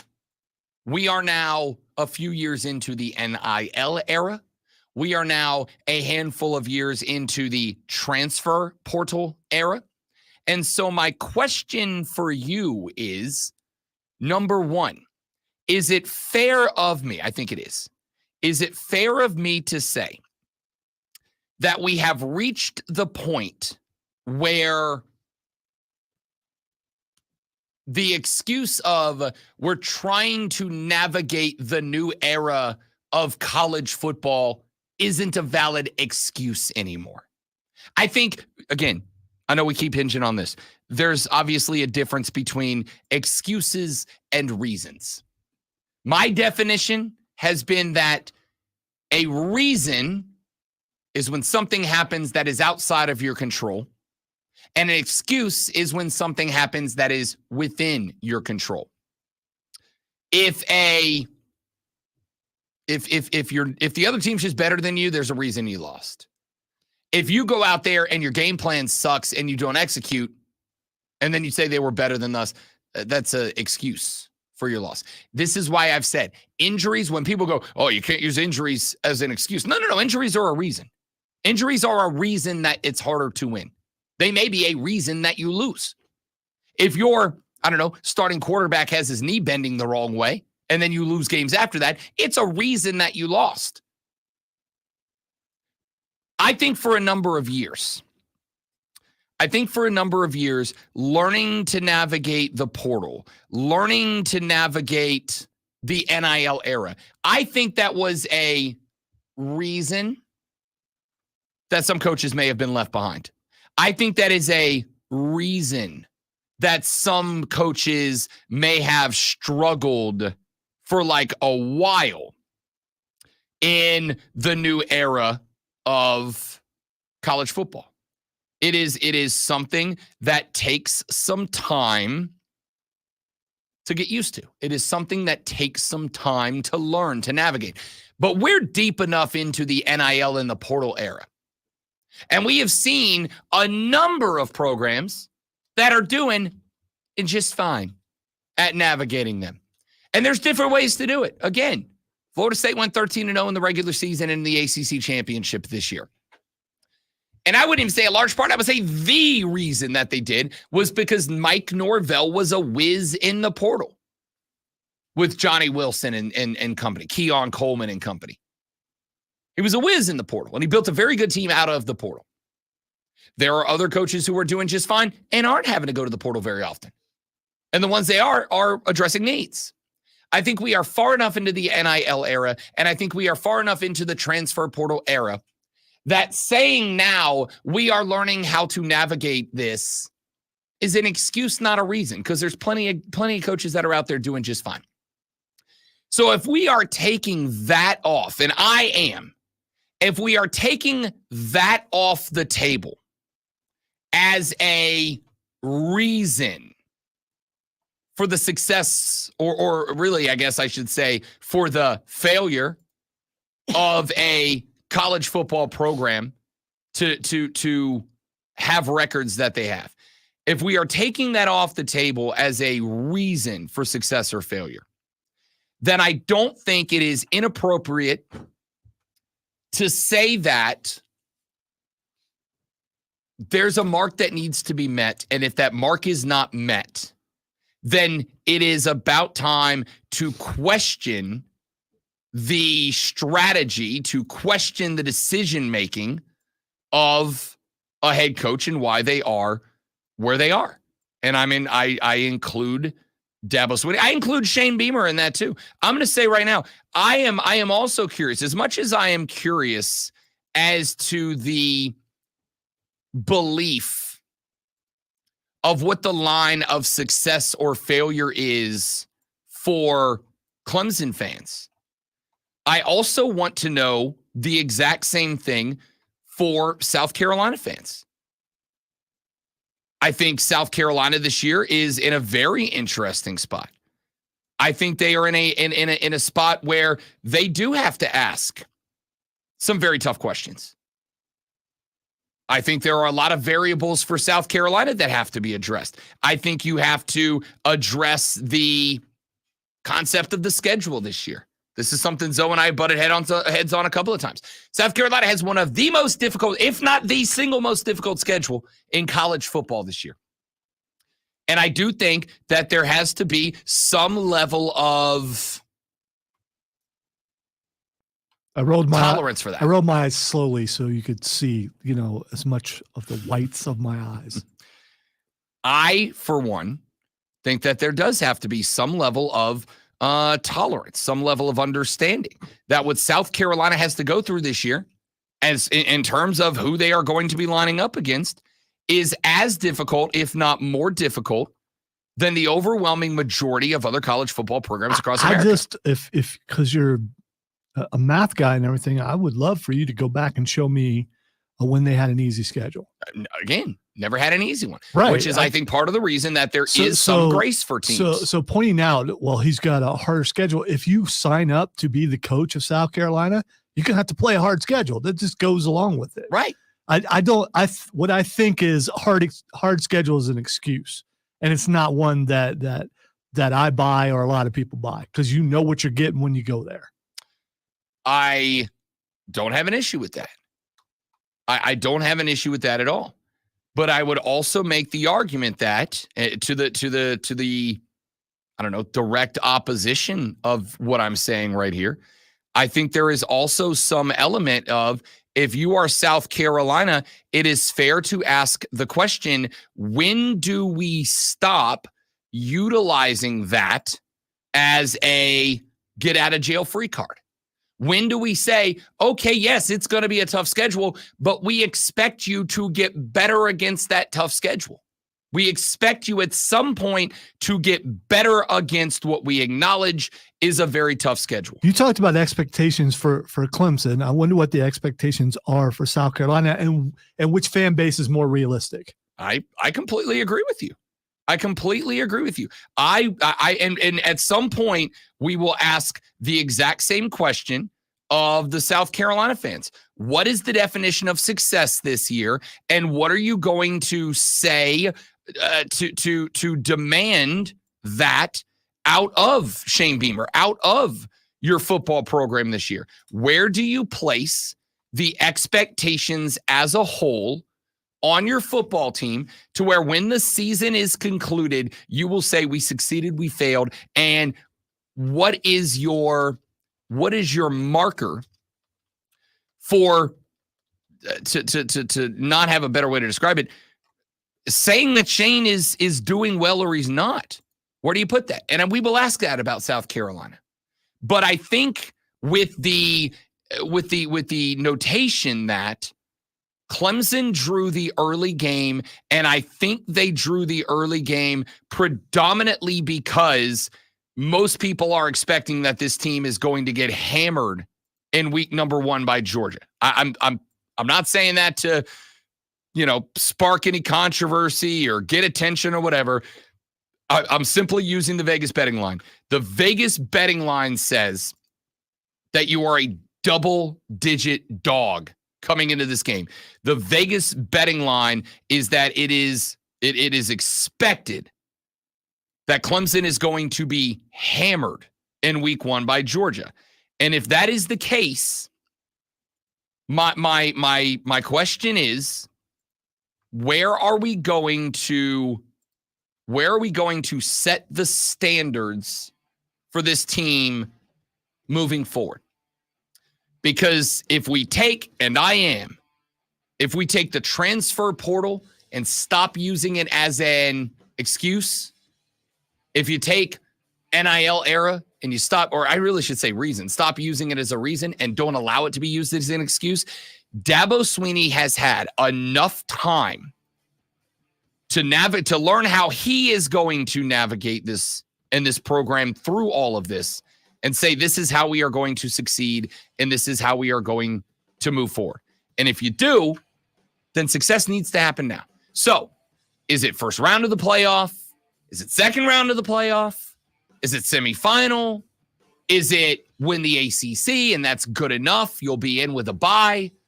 Where do you Clemson football fans say is success? Because I expect that at the end of the year, if you don't meet that mark, you will get to start asking questions about the direction of this football program. All right, we'll take your thoughts and answers when we come back. The Rob Brown Show rolls on. It is the Fan Upstate. QC. All right, guys, one more live read coming right back. Stay right there for me.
in 2022. And if Dabo had a place kicker in 2023, Clemson finishes 11-2. Don't have an issue. ACC championship. I expect Florida State's taking a step back. I expect Florida State is taking a step back. It was a good team last year. A lot of transfer guys in, and they're going to be the same way this year. They're going to have a lot of guys that have transferred in. A couple of Alabama guys coming in. I think they got a Georgia guy that came in. They are absolutely going to, I think, be taking a step back this season, which opens the door. It's not a guarantee Clemson walks through it, but it does open the door for them a little bit. And I do think it would go a long way for this team if they were to step through it. I do think I would be comfortable, or at least a little more comfortable, saying that Clemson is back to where we expect them to be if they win an ACC championship. I would absolutely agree with that. I think to win an ACC championship, I do think you will have to beat, remember, there are no divisions any further. So I do think you will have to beat Florida State in the regular season. I don't think anything less than 10-2 gets you into the ACC championship game. I think you will have to be 10-2 this year. I think Florida State Clemson could theoretically rematch in the ACC title game. North Carolina's taken a step back. Drake May was a big part of the reason they were what they were last year. There are some teams I'm interested in. I'm kind of interested in what Pitt's going to do this year. I really like what Brent Key is building at Georgia Tech. Florida State and Georgia Tech, week 1. That may be a game that does have an impact on what this season shapes up to be. But I think that Florida State and Clemson are the front runners for the title. Would we consider it a success? Great one. Let's say if Clemson beats Florida State in the regular season. They do play this year, right? I think they do. If Clemson beats Florida State they do. If they beat them in the regular season, and they play them on October 5th. If they beat them in the regular season, but let's say they lose a walk-off field goal ACC title game. Let's say it's 27-24. Florida State walks it off with a field goal. Is that success, even though they didn't win the ACC title? Let's say that they are, at the end of the year, 11-2 with a win over FSU in the regular season and a loss to FSU in the ACC title game. Is that success? They're in the playoffs. They make the playoffs. Let's say they go in as the 10 seed, the 9 seed, the 10 seed. So wait, is that success? So are they when are they losing to Florida State? October 5th. Or no, let's say in the ACC title game. In the ACC title. Yeah. Okay. All right. If they get to it and they lose, let's say both at Florida State and Clemson enter the ACC title game 11-1 and Florida State walks them off. Is that success? You got to it. You gave it everything. You won 99% of the game and you got walked off. Well, unless the second team in one of the big four is really bad, whoever finishes second is probably making the playoff. I agree. So, yeah. So you would consider that? Sure. Okay. Fair. I mean, it's a genuine question. I am curious if there are Clemson fans still out there who think national championship or bust. I agree. Because it was that for a while. Is it still that? Have the last couple years tempered their expectations to where now you just want to win the ACC again? I think it's a fair question. Is ACC championship it? Is make the ACC championship, and if you lose on a walk-off, fine. Where's that line? All right, Texture says best bet of the year, Clemson under win total. So, which I think is 10.5.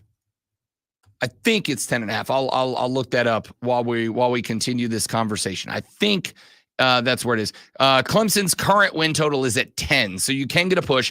The over is at -130. The under is at +110. They are -140 to win the conference. Sorry, +140 to win the conference. Florida State is +170. Florida State's win total is 9.5. Their over is -145. Their under is +120. So BetMGM has Florida State and Clemson pretty much the same with a slight edge to Clemson. Texter says, national championship is all that matters. Same thing for Ohio State, Zoe. Listen, I don't think it's fair to have higher expectations at Ohio State than you do at Clemson right now. Ohio State's win total set at 10.5 minus 110 to the over. So they think it's a favorite that Ohio State's going 11-1 at the worst. I mean, it's a good point. If it's your team and you've been there, you believe that's what it needs to be every single year. Sure. But you also need to be a little realistic. If you look as a Clemson fan, at least I believe you should be a little more realistic about what they've done the last couple of years. And last I checked, I mean, usually the blame is put on the quarterback, and the quarterback is the same. You're not wrong. You're not wrong. Let's see. We had another text. Let's see. National championship's all that matters. I hope Cade comes out and completely sucks like he did last year, and then they put the backup in, and he sucks too. All right, so the Gamecocks are awake this morning. I like that. Texter said it's good for everyone when Clemson loses. Texter says orange and purple is what comes out of my every morning. Can we talk wrestling?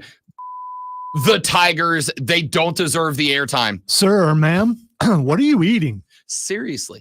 How is it that every time we bring up one school, someone from the other school says those colors come out of my every morning? What is happening? What is the health crisis happening here in the upstate? Well, if garnet and black come out there, you need to go to the hospital. If orange comes out, stop eating all this sherbet, I guess. I don't know.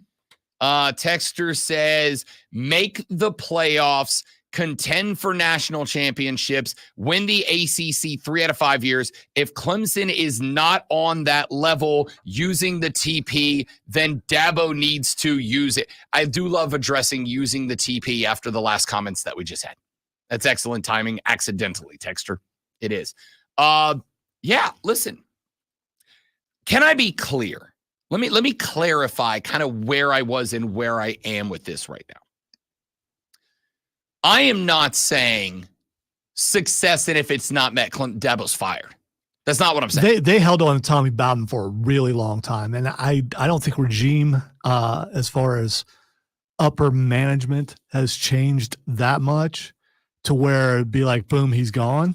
They just hang on. They do. I think that first and foremost, you do have a new athletic director at Clemson in Graham. I mean, it's not new. He's been there a year and a half at this point, or almost 2 years now. But he hasn't really, I think, been backed into a corner where he's going to have to address it. And I think there is a chance at the end of this year that he might. This is part of the reason this discussion matters to me. And I think it should matter to you guys. I think this year it is important to. And I don't know, maybe this is just a me philosophy. This is how Lonzo and I operate when we run our show. This is how I operate when I'm doing jobs, this one and others. I figure out what my standard is that I want to meet. And if I'm not meeting that standard, it's not good enough, and I need to change some things. Again, maybe I set it too high, I don't know. But within a year and a half of moving here, Zoe and I won South Carolina Broadcasters Association Sports Talk Radio Show of the Year. And yeah, I kind of set that as a standard for this show. And I set the standard of be invited to Columbia. That, if you want the truth, that's my standard. We need to be invited to that dinner every year. I'm not saying we got to win that trophy every year, because there's a lot of great radio shows across the entire state of South Carolina we're up against. But we're getting invited to the table. If I'm not invited to the table, I went on a year-long vendetta last year, because we didn't even get invited the year before that. I hung the jacket and I addressed it every day. And I wasn't addressing it to tell it to you guys. I was addressing it to say it to me. I bought that jacket to wear. I didn't get a chance to wear it. I hung it there to remind myself I didn't meet the standard. So I changed some things. See, I took it as, if you don't like this jacket hanging here, you need to do better. Hey, whatever the motivation is, man. Motivation's motivation. I hated that jacket hanging there. Why? It was great. Because it reflects off the sun when you're driving down the road, or it did, and I was afraid for. I like getting noticed. I was afraid there might be some accidents or something. So when we didn't meet our standard, I changed the things. I set what my standard of success was. This is where I'll say we're successful. Anything above that's gravy, baby. Anything above that is icing on top. But this is the definition. And so I think for Clemson fans, I think you guys need to this year do that. I think you need to set a standard going into the season and then hold yourself to that standard. This is why we had that big thing. And I know a lot of people thought it was really dumb.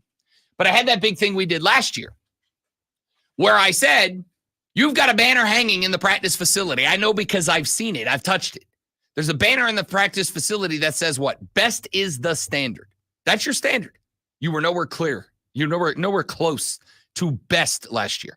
And when I say best, I understand best doesn't mean win rings. I understand it means be the best that you can be. It means be the best version of you. And sometimes the best version of you ain't championship caliber. I am aware that the best version of me ain't the best radio show host in America. I'm not dumb. I'm not disillusioned. But I know what the best version of me is. And I know the best version of me combined with the best version of Zoe gets us invited to that dinner. So I'm going to be the best version of me. And I'm going to hope Zoe's going to be the best version of him. And if either one of us is not being the best version of ourselves, we'll address that together as a team. Was Clemson the best version of Clemson last year? I don't think they were. That's why I said you're not up to the standard that you set. So as a fan, I think you need to set the standard this year. What is the exception? What is the standard that you are setting? What is the line in the sand that you say, if we don't get to this, we're there? Because now that the NIL era is deep, now that the transfer portal era is deep, Dabo's had time, as has Shane, to learn how to navigate, to learn how to utilize, or to decide how he's not going to utilize that. And if you're not going to participate in those markets, that is part of how you run the program. And if the program is being run in a way that does not allow you to meet the standards of success that you set for your program, I'm not saying, and this is the part I want to make abundantly clear, if you're going to quote me in the paper, quote this part. I am not saying that failing to meet your definition of success means fire Dabo Swinney. I'm not. What I'm saying is it's time to start discussing the way that the program is run. And that discussion might be, I'm fine with the program being run the way it is because I have pride in the character of this program. And I have pride in the integrity of this program. And if we go 9-4 or 8-4 or 9-3 or 6-6, but we have integrity and character, I'm great with that. Because for some people, that's what matters the most. But if that's not your standard, if your standard is winning, if your standard is ACC championships, playoff appearances, hosting playoff games, quarterfinals, semifinals, NCAA championships, if that's your standard and you're not even threatening those standards, then I think somebody's got to have a conversation with Dabo. I know that you don't want to use the portal. I know that you want Clemson men. I know that you want 4-year guys and guys who want to be here and they want to rep the Tiger Paw and all that. And that's all well and good, dude. That's all well and good. But it's not for us. And you need to change the way you're working because the results you're getting from the way you're working aren't what we expect at Clemson. Yeah, he's given the reason in the headline for when he is let go if that were to happen. That's the reason why they'll use. Hey, use whatever reason you want, right? And sure, there is a built-in out. He's going to look and go, hey, I thought the program should be run this way. The program decided it wanted to be run a different way. I wasn't going to compromise my morals, ethics, whatever word he wants to use. And so we had to go a different direction. And I don't care. That's fine. Even, especially if it's true. And it might be. Graham Neff might go to him and go, Dabs, I expect you to be in the portal this year. And he might go, no, I'm not a portal guy. I'm not running my program that way. And Graham says, okay, bye-bye. You got to go because that's the only way we're catching up with the rest of college athletics right now. And at this point in time, with all that's going on with the ACC and the lawsuits and leaving or not leaving, and will we get an invite to the Big Ten? Will we get an invite to the SEC? Will we get left out entirely? You need to make this brand as powerful as you can. Lonzo, what's the best way to make your brand powerful? Win. Trophies, wins, dubs. It is important not just from a football perspective. It is important from a business perspective. And as I have been trying to tell you guys for years, you may not love it. And as fans, we may not want to accept it as the truth. But college football is every bit the business world that the NFL is. You got to make the big bucks. You know how we make the big bucks? More Lonzo. Well, I'm going to do something out of character here. Let's talk some baseball. Hell yeah. A victim of the sticky stuff check. That's happened to Rob before. I think Astros starter Ronel Blanco was ejected at the start of the fourth inning of a 2-1 win over Oakland yesterday. Third base umpire Laz Diaz said he found a sticky substance on the glove, and his umpire crew concurred. Blanco, who threw a no-hitter in his season debut, claimed it was rosin and, of course, sweat. The Braves scored a second straight shutout win over the Cubs with a 7-0 win in Game 2 of the series. Chris Sale earned the win with a seventh inning 2-hit 9K performance, while Michael Harris Jr. had a solo shot and Matt Olson had a 3-run shot. Make sure you tune in this afternoon from 3 to 7 p.m. for our brand new local show, Wire to Wire. Cole Bryson and Diesel get you up to date on the latest local and national sports news. Great guests, great debate, and a whole lot of fun. Wire to Wire.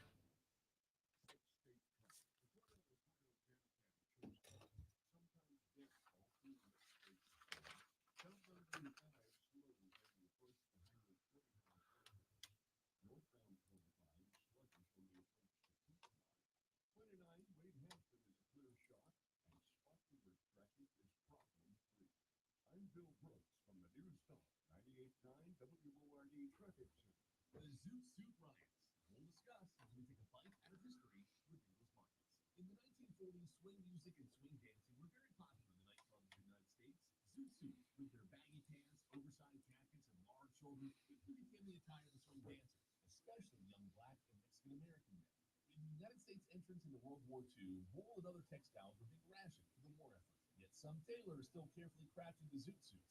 U.S. servicemen saw the zoot suits as unpatriotic, a waste of good material, and some even associated them with draft dodgers. In the summer of 1943, race tensions were at an all-time high in Los Angeles. Thousands of U.S. servicemen were waiting to be shipped out, and many of the young minorities still wearing the zoot suits.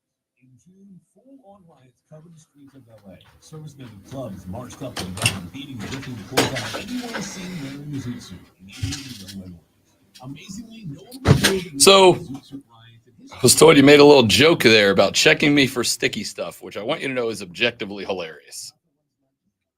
Wow. The narcs are out this morning.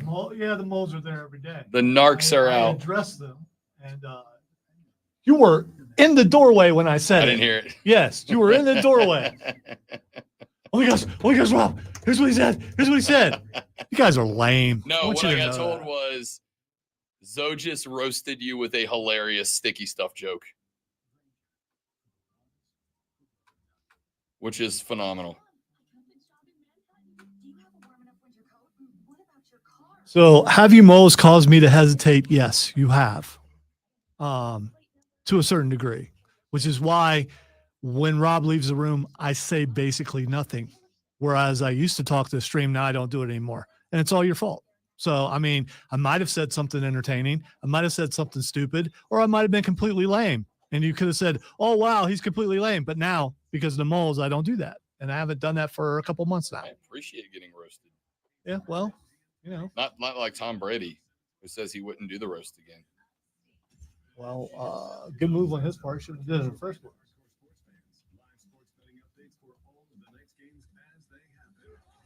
Just be glad you snitches ain't in the room. That's all I'm saying.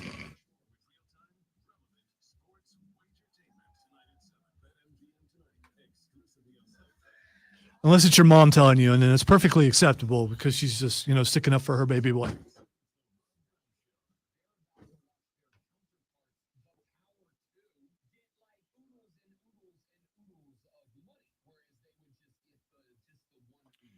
Jorge Soler took on-field batting practice for the first time since going on the injury list. However, he had to immediately leave with a trainer after his own foul ball hit him in the head. That's a bummer.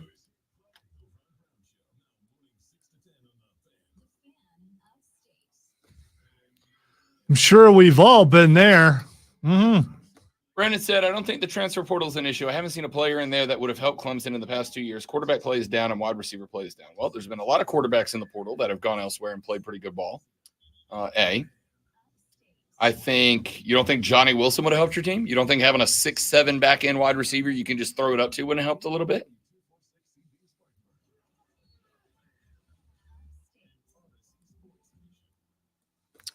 Again, got spoiled with a couple really program transcendent quarterbacks, and now you think you're getting that every single time, and they haven't been able to repeat that.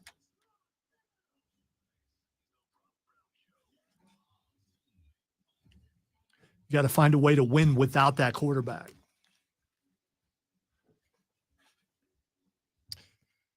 During the break, I somehow stumbled across a speaker that was playing Steal My Sunshine from Len. Do you remember that song? No. I know it's not for me if you steal my sunshine. Yeah, you still. I don't know if something. I don't know if you're doing a good deep. representation of what it is. Y'all on the stream know what I'm talking about, right? Y'all out there in Texlandia know "Steal My Sunshine" by Len. It was like in the '90s. It was like one of those songs that just would not By go away. Lent? By Len. Len. Len, as in short for Lenny. Yeah. Okay. Yeah. I don't. It was up there with like "I'm Blue," "Abba Dee," songs that you could not get away from. Didn't matter where you went. Somewhere that you were in the day was playing that song. Well, apparently I must have gotten away from it. Congratulations. Hidden on the compound. Yeah. Just didn't. I don't know how you did it, but congratulations. I'm very jealous of you because that song is a core memory for me. And during the break, I walked out there. All right. I've been trying to do, I try to do a lap around the circle. We got a big circle here in the studio. I do a lap around the circle, just trying to get the legs going a little bit. And I came across a speaker that was playing Len's Steal My Sunshine. And I'm having flashbacks. Had to be the Planet, right? No, it was very pop song. I think it was just somebody had a speaker on. Like somebody was just doing their own thing in an office somewhere because it was off in the distance, like the killer in a bad horror movie. Like, sometimes you just see a little clue way off in the background of a scene and you're like, oh, here it comes. Len's Steal My Sunshine. Yeah, I'm just trying to figure out who in the world would have had that playing in their office. I don't know. I don't know. And I decided the good idea was not to try to track it down. Could it be Tori? I'm just guessing here. That's honestly my guess. I know it's not Tara because she's a rocker, and all the people on the dark side are rockers. So it would have to be someone from B. I guess so. All I know is it's okay to say this. We're in a building with a ton of radio stations, for sure. So I hear things sometimes when I'm in the restroom, and I'm like, that's a pretty cool song. I'm going to add that to my playlist. I do that all the time. I mean, again, I don't know. It just. I'm guessing I'm not adding Lynn though, because nobody else seems to know the song. We're not getting texts. We're not getting. Y'all know the damn song. I promise you, if we play, I almost want you to look and see if it's in the library we can play. I almost want you to see if you can find it and just give us like just a tasty little lick, just like a tasty little lick. We'll see. We'll see. Anyway, it's not going to be instantaneous. I'm going to have to look it up a different way, but I will look it up. You're going to hear it and be like, oh, that song. And then it's going to be in your head the rest of the day. I got it. I really do. Let me type this in. Len. Do we have any Len? I'm hanging by a thread right now. What'd you say the name of it was? Steal My Sunshine. Maybe I'll add that to it. Maybe that'll help. Steve got it. Kevin Tech said, Rob, I got you. I know it. Yeah, you do. Yeah, you do. You can't avoid it. You can't avoid it. All right. Texas said, thought I'd listen to Rob Brown some this morning. All right. There's a Rise Guys rejoin. I'm almost tempted to let you play. So they must have used that. So maybe you did hear it on the Planet. Maybe I did. It is a possibility. I did. Take it out of the stream. Sorry, stream, you cut out from this moment. But I need the rest of the world. Yep, this is it.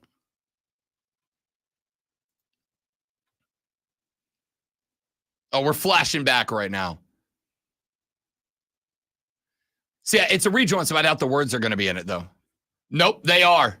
No, I played the actual song, too. Yeah.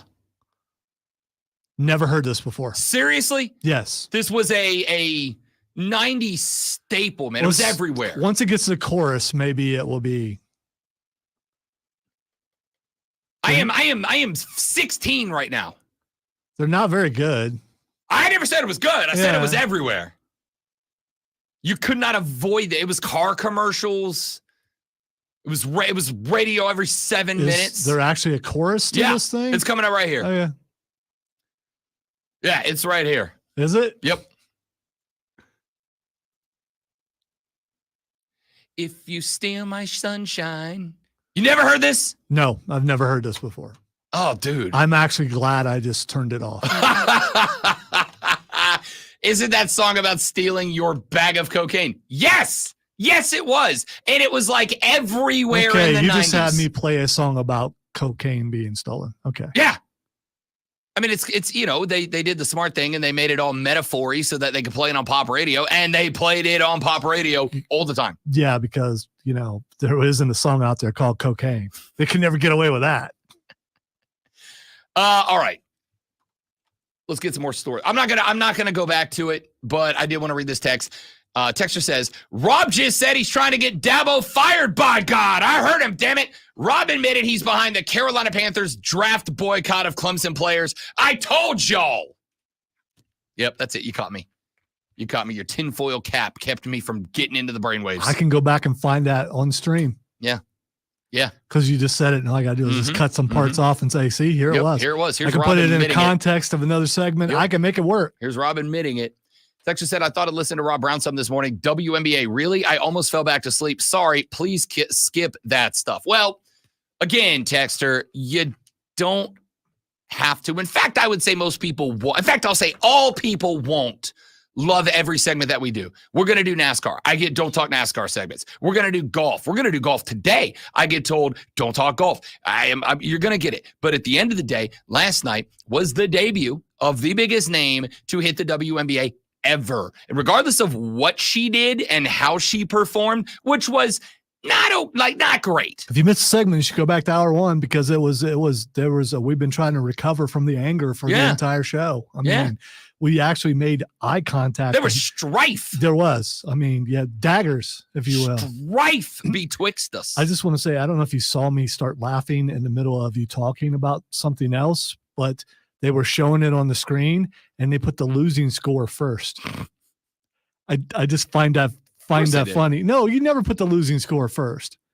Even if you're talking about the away team first. No. It's always the winner. The winner goes to the left. The loser is over next to it. That's just how you do that. I just think they put the loser up first. It just made her look even worse. That's all.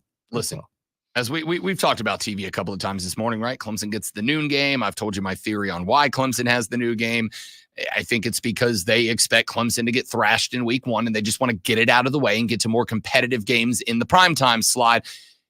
You go with what sells, dude. Welcome to TV. This is why I have told you the majority of decisions that get made around college football are based on moving money. The majority of things that get made in America, the decisions that get made around America, are made based on what's going to make or not make the most money. America. Again, my stuff had to be moved around, and I'm trying to memorize my board now. If you steal my sunshine. No. Stop it. All right. Texas said, I remember Steal My Sunshine. Born in 84. This song was everywhere. Yeah, I know. That's what I'm saying. I heard it this morning and just flashback to the mid-90s. It was rough. I went through a phase where I didn't listen to any secular music at all. And maybe that's when that was going on. You were probably in that era. But I'm also guessing it didn't chart well and was not big around here. And I only like winners, obviously. Let's see. It charted on the U.S. Billboard Hot 100 at number 9, on the U.S. Adult Top 40 Billboard at number 7, and the U.S. Alternative Billboard at number 5, and in the U.S. Mainstream Top 40 Billboard at 3. So I'm absolutely You're wrong just on out this. of the circle. I am. I'm okay with it. You're out of the circle. If I have to be a fan of that to be in the circle, I'll just stay on the outside. Kyle says, what's the text line number? Thank you for bringing us back around to good radio, Kyle. 71307 is the text line number. 71307. Start your text with fan. Say a little bit slower. 17. I said a little bit. 71307 is the text line number. Start your text with fan. The renewal by Anderson to the Carolinas fan phone is 844-FANFONE. That is 844-326-3663 if you'd like to be a part of the show. But Kyle, you're in the chat. Just drop it in the chat room. That's what it's there for. That song hyped you to the point where you was like, so all right. Texter said, Rob, did you hear the Panthers are playing in Deutschland this year? Yes, they are. Yes, they are. And as of today, though we will find out later this afternoon, the rumored opponent is going to be the New York Football Giants. That's already been leaked. Oh, did they make that official? Yeah, it's been. I thought that was, as of when I read it this morning, that was no, the it rumor. was, it was leaked recently, as in like in the last 10 minutes or so. Yeah. I think could we have broke the glass? I think we could have broke the glass for that, right? No, I don't know. You're in charge. We were in the middle of a break. Oh, gotcha. Okay. We were having conversation or something that. Anyway, yeah. Anyway, I don't know how to do my job, but anyways, that's me either, as most of our listeners will tell you. We are waiting later on today. By the way, I didn't break it because I thought it was old news because they've been leaking stuff like crazy. I did see it pop up a couple times, but I didn't look at the time when it was actually released. So my bad. It's all good. We'll get there. No, this is lame. We'll figure out this. Why are you thing releasing eventually. all this stuff? What's the point of having a 2-hour show tonight if you're telling everybody it's dumb? Again, it's like a teaser trailer for a movie, man. You got to give away like one thing to hook. No, people. you're giving away plot points. How's that a teaser trailer? I mean, Texter says Zoe knows when to break the glass. Rob, don't steal his sunshine. Boop boop boop boop. Okay. So we do know the NFL schedule going to drop later today. So many better sunshine songs out there, including John Denver. Oh, hurts me to say that.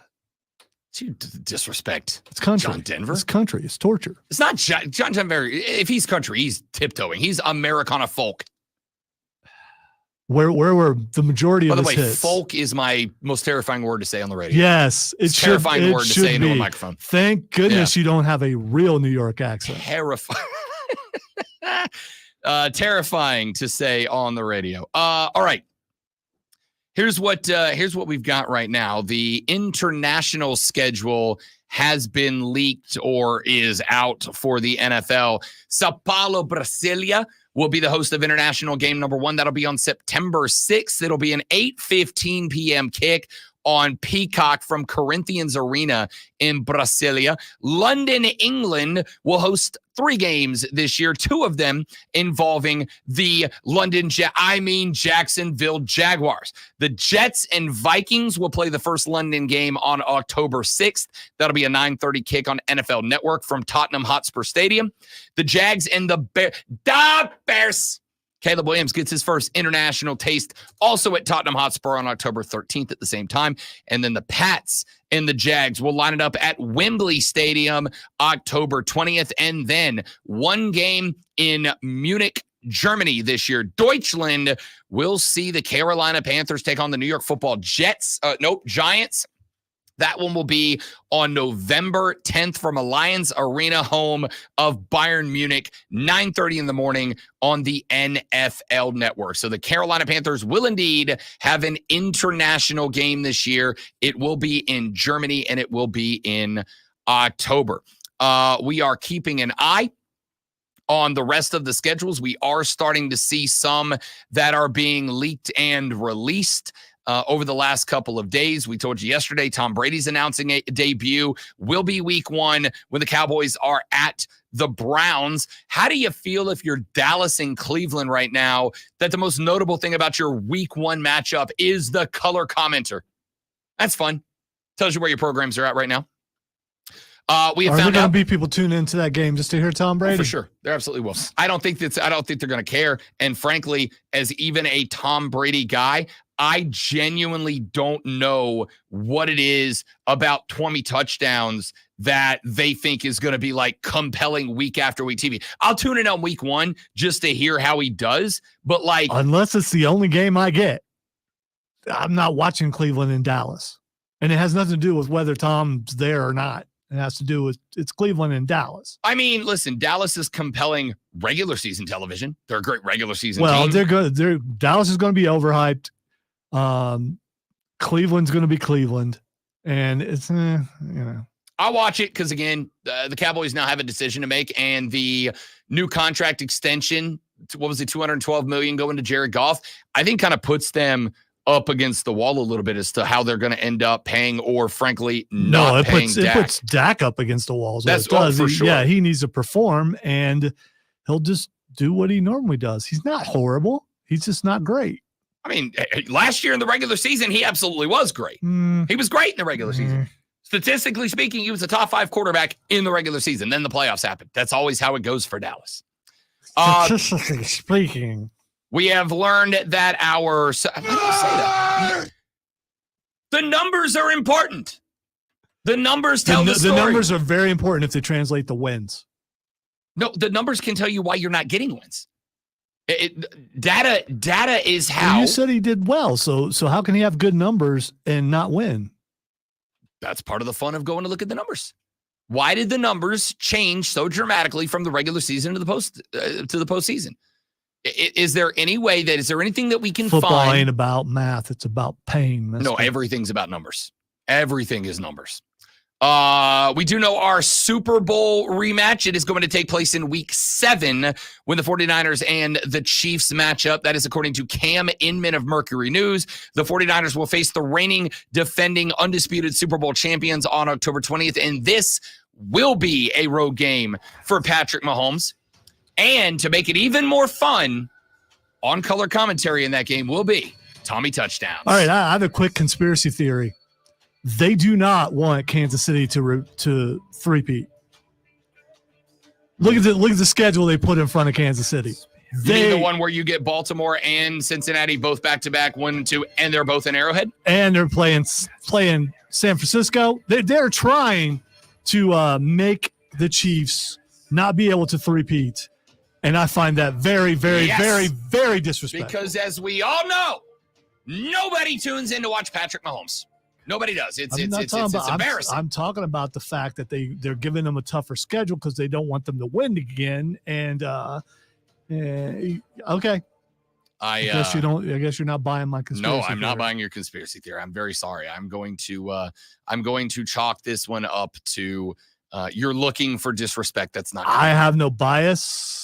I have no skin in the game. According to last year's win-loss record, the Kansas City Chiefs have the 16th most difficult schedule in the NFL this year, facing opponents who had a record of 145 and 144 last year, tied with the Vikings, Commanders, Broncos, and Bengals. You have an easier schedule than the 49ers, than the Cowboys, than the Lions, than the Patriots, than the Bills, than the Texans, the Packers, the Ravens. The most difficult schedule in the NFL, according to last year's record, belongs to the Cleveland Browns. You, sir, are an NFL shill, and you are on the commissioner's payroll. You know me. Yeah. I'm always looking to defend Raj. Always out here sticking up for the honor of the Ginger Hammer. I'm cutting that one too. Man, you just give me all kinds of ammo today. Today's 60-second promo is going to be a 60-second promo that makes me violently angry. I can already tell. All right, let's talk some more NFL scheduling and whatever else we want to. When we come back, it is the Stick to Sports show right here on the Fan Upstate. New life. All right, guys, quick live read, and then we're back. Y'all stay right there.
have a question for you on the stream.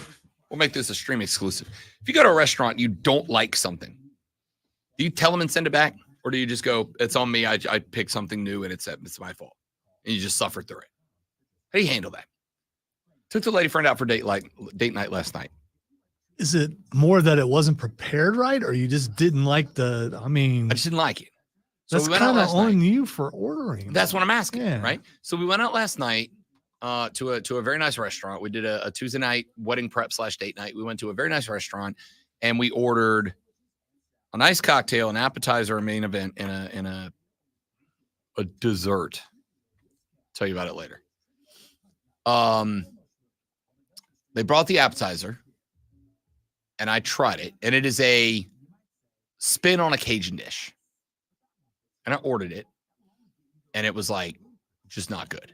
But I will also acknowledge that this appetizer that I got is something that my family has made the same recipe for 100 years.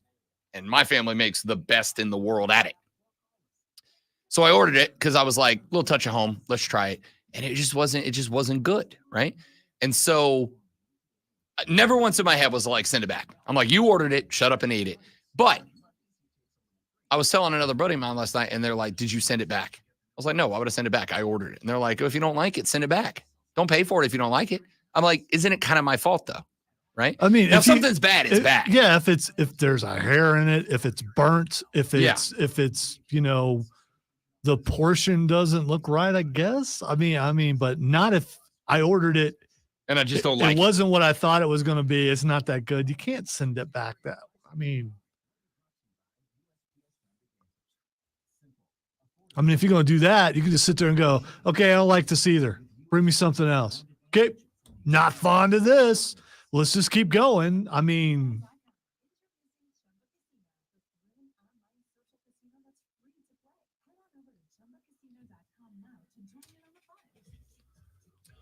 see, I think that's kind of where I fall on it, Nolan. Like, I'm not going to send it back because I don't like it. I'll send it back if it was like overcooked or burnt or whatever. If they used the wrong ingredients, I would. I don't have an issue with that. But if I just don't like it, because I used to wait tables, and I would have people send back stuff all the time because I just don't like this, and it's like, that's not my problem. Yeah, so that's a you problem.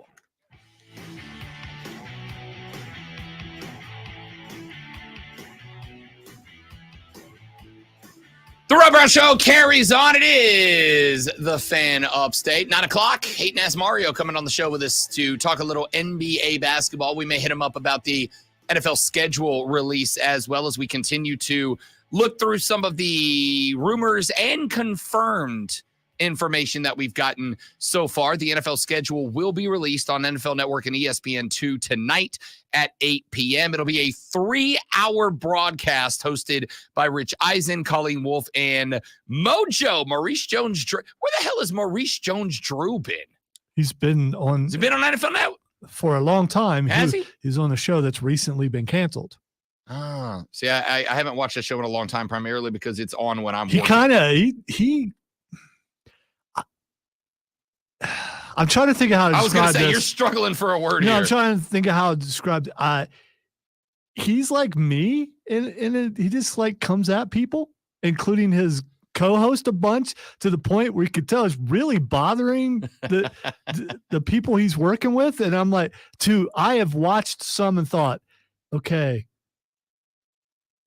is he really getting to them? I think he might actually be getting it because he don't care. So it's a good thing. I don't know what that's like. Yeah, it's a good thing. All right. So we are looking through the NFL schedules. Texture says, where'd that text go? I really wanted to. There it is. Reigning, defending, undisputed for any champion is the thing that Rob does that drives me the most nuts. Once the season starts, it becomes disputed. End quote. Texture, I will say a couple of things. Number one, if the only thing that I do that aggravates you is saying reigning, defending, undisputed, I'm doing pretty good. Okay? I'm doing pretty good. But I will say this. Why does that bother them? I was answering the phone. Because they said once the season starts, it becomes disputed. No, it doesn't. Who won last year's Super Bowl? Who was the best team last year is not disputed. And it never will be for the remainder of history. And until someone else is the champ, they are the champ. Until someone else wins a Super Bowl, they are the team that won the last Super Bowl. Just like the Kansas City Chiefs, reigning, defending, undisputed champs, went all the way through the season, won Super Bowl again. Correct. So, I mean, yeah, Correct. you're the champ till you're not. You're the champ till you're not. And I would point out the 2024-25 Super Bowl champion is disputed. Who is the Super Bowl champion right now is not disputed, and it will not be disputed until the next team wins. That's just me getting up on grammar arguments, because that's what we do. Texter said, Rob, do you think more Panthers fans show up in Germany than they do in Charlotte? Legitimately, maybe. Legitimately, maybe. Now, in fairness, If you're going to take a trip, you got a chance to go to Charlotte, Charlotte is awesome, by the way. But I love Charlotte. You got a chance to go to Charlotte or Germany. You're probably going to Germany if you can afford it. I was a Ute when I did, but I've been to Munich. It's an incredible city. It's an incredible city. I actually very much would love to get back to Germany at some point. But you think the boss will send us to Germany to cover that game? Think we can get the? Think we I can get don't the know station about this Frankfurt? Wii stuff. That would require flying, and I ain't doing it. So you go right ahead. Hey, boss, if you want to send me to cover this game live, I'll do it. Say it just got cheaper because it's not us going. You only got to send me too. You only got to send me. I don't know. I'd take Diesel to Germany. I think he'd fit right in. All right. Is it in October? It is in October. Okay. Yeah. Good time. You found my rationale. You did. You discovered it. All right. Some of the other notices that we've got so far. We mentioned the international schedule. Carolina will play Munich. Will play in Munich against the New York Giants on October 10th. That is going to be a morning game because they all some are. People, including some national hosts, coming down on that, saying Germany is getting such a horrible game. It's not great, dude. It's not a marquee game. It's not now. I don't think it's going to matter. This is the kind of stuff that England used to get, and now they're getting some better games. Yeah, just because Jacksonville's improved, but you know. So it's the equivalent of over the last couple of years, the EPL, the English Premier League, the biggest soccer league in the world, was sending teams over here to play scrimmages and exhibitions against local teams. A couple of years ago, Chelsea came down and played Charlotte FC in Charlotte. They did not send their best squad. They sent their reserves primarily. They sent Pulisic, but that was just to let him play a little bit in the Chelsea Blues, but as an away guy. And they had as many people, if not more, in that stadium as they have for any Charlotte FC regular season game. Charlotte FC is drawing more people than the Panthers are right now. They just have been. It's a great soccer city. Love Charlotte. Germany is going to be hyped. Also wins. That probably helps. And not as much this year as last year. The Germans are in just because it's football, right? Just because it's football. I went to see Chelsea play knowing it was not their A side. It was not their best side. It was cast-offs, reserves, second string guys. Still went to go see them play. Germany, if you'll remember last year, I was enamored. I was in love with that stadium, not singing Almost Heaven, West Virginia, singing the whole ass song, ringing over the announcers. Here's the problem with Germany, though. There are a lot of Americans there, and they're going to know the crap they're getting. So I'm just saying the American people over there going, really? That's who they're sending us? Germany does have a lot of expats, and they got a lot of military over there. But from what I've been led to understand, the Germans are all over this. The Germans are loving having NFL football there, as are the Brits. The Brits are loving it. I am very interested to see what happens in Sao Paulo, Brazil. If Sao Paulo pops off and they match Germany and England's enthusiasm, I think it rapidly speeds up the NFL's desire. And by the way, I could very much see South America catching an NFL team like real fast. I could see it. I could, because with South America, you're in the same time zone window, right? If you place a team in London or Munich, Germany, or Dublin, Ireland, or wherever you're going to place them on that side of the equation, all those games are going to be morning games. I really now that might be what the NFL wants. You think? I don't think if the NFL can get numbers for and by the way, with the European games, they're getting numbers. If they can get numbers for a 9:30 game and those numbers are on par with the 1:00 games, then we'll get 9:00 games. Sundays for NFL, and if I can get up and start watching a game at 7:30, that's an NFL game. I do. Oh, I've watched every one of them. Yeah, I do. There's not much more I love than being able to flip on the TV without getting out of bed. Just flip on the TV and there's football on a Sunday morning. You're daggum right. I'm all in for that. Hey, babe, sorry, we can just hang out in bed for a couple more hours. The Giants are on. The Panthers are on. Got to watch it.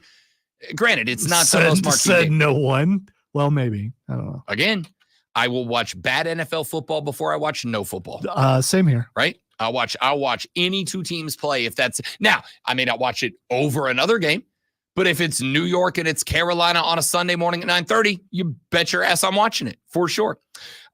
We talked about it. 49ers Chiefs are going to rematch in week 7, according to reports. The Falcons and the Steelers. Zach Klein of WSB TV reporting that the Steelers, featuring former head coach of the Atlanta Falcons and now offensive coordinator for Pittsburgh, Arthur Smith, will get it on in week 1. As we mentioned earlier, Cincinnati at Kansas City in week 2 follows Baltimore at Kansas City in week 1. That's a tough opening stretch for Patty Mahomes and the boys. September 12th, Amazon Prime, Thursday night game. Thursday night game's not been getting highlights. How about Bills Dolphins in week 2 for our Thursday night game? That's not bad. That's a pretty good pick-me-up. Jets at 49ers in the first Monday night football game. We knew that one earlier. It's a pretty good start. Pretty good start. I'm in for that. Tomorrow morning, we will break down the full NFL schedule release and give you our over-under thoughts on the Panthers, the Saints, the Bucks, and the Falcons win total. Texter said, now Rob's playing some 90s satanic mind control song. Rob's following David Tepper's algorithm as instructed. Abandon all hope. All right, before you get bombarded, you said wind turtle. I want you to know you said that. I like turtles. Yeah, I know. I was trying to ignore it. Leave it to the great one to call me out. No, I'm still in their thunder. They're still going to probably come with it, but it's not as, since I already did it, you know. Stole their sunshine. No. Back after this on the Rob Brown Show on the Fan Upstate. No, the clouds did that. Look outside. 3 days in a row. 3 days in a row.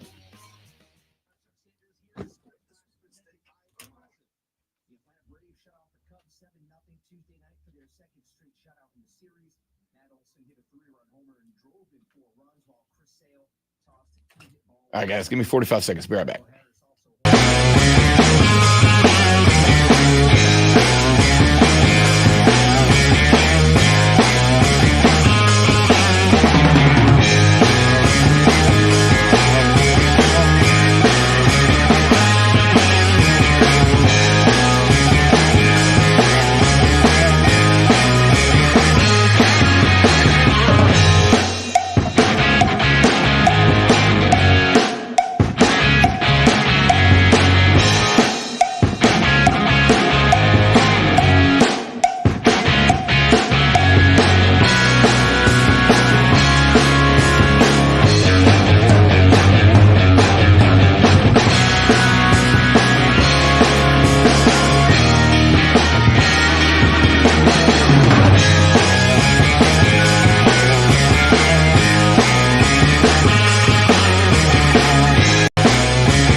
Show carries on. It is indeed the Fan Upstate. Robin Lonzo, great to have you here with us on a Wednesday morning. Hate and Ask Mario coming up in the next segment to break down the NBA playoffs with us here on the show. We've been talking a little bit of NFL football as the schedule release is set for this evening.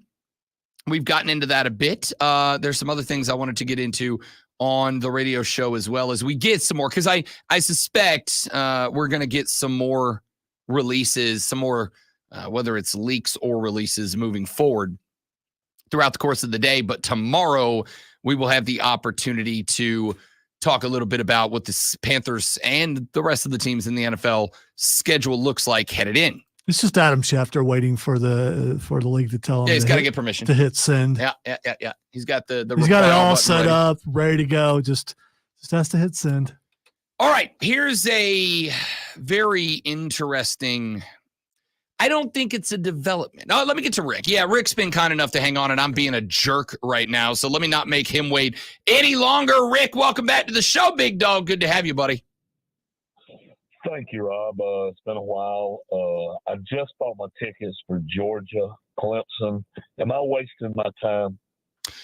Not necessarily. I mean, listen. It's Clemson's a double-digit dog. All right, you're. I think it's minus 10.5. I wouldn't be shocked to see that line maybe move closer to 11.5. By the time we get here, it's obviously well out in the season. Georgia is the better football team. I think coaching. Have you heard this? Have you heard this stat? You probably haven't. Shared it with with the other show. What does Army, Navy, Air Force, and Clemson have in common? What? You give up? The only thing that came into my brain is they're the only college football teams that did not take a transfer player in. That is it. Yeah. Can you believe that? Only 4 teams: Army, Navy, Air Force, and Clemson. How is Clemson supposed to make it, Rob? It's really hard to transfer within the military armed academies. services. Yeah. So really, if you say non-military institutions, the only team period who did not take a transfer portal player in. This is why the philosophy of Dabo, to me, Rick, I said this earlier in the show. I don't know if you got a chance to hear it or not. I said this year, one of the things that I am going to do this year is I am going to hold Clemson fans to an obligation of setting a standard, subjectively for each of them, but I'm going to hold Clemson fans to setting a standard for success and then holding their program accountable if they don't meet it. And the reason why is what you're bringing up here, Rick, because Dabo Swinney has made an active decision. He has made an active decision that he's not going to use the portal. And that's fine. It's his prerogative. It's his team to run. He has been trusted with full authority to do so. But if his philosophy of, I'm going to use it the old school way, I'm going to bring in my guys, I'm going to recruit my guys, I'm going to recruit guys who want to be here and want to be here for years.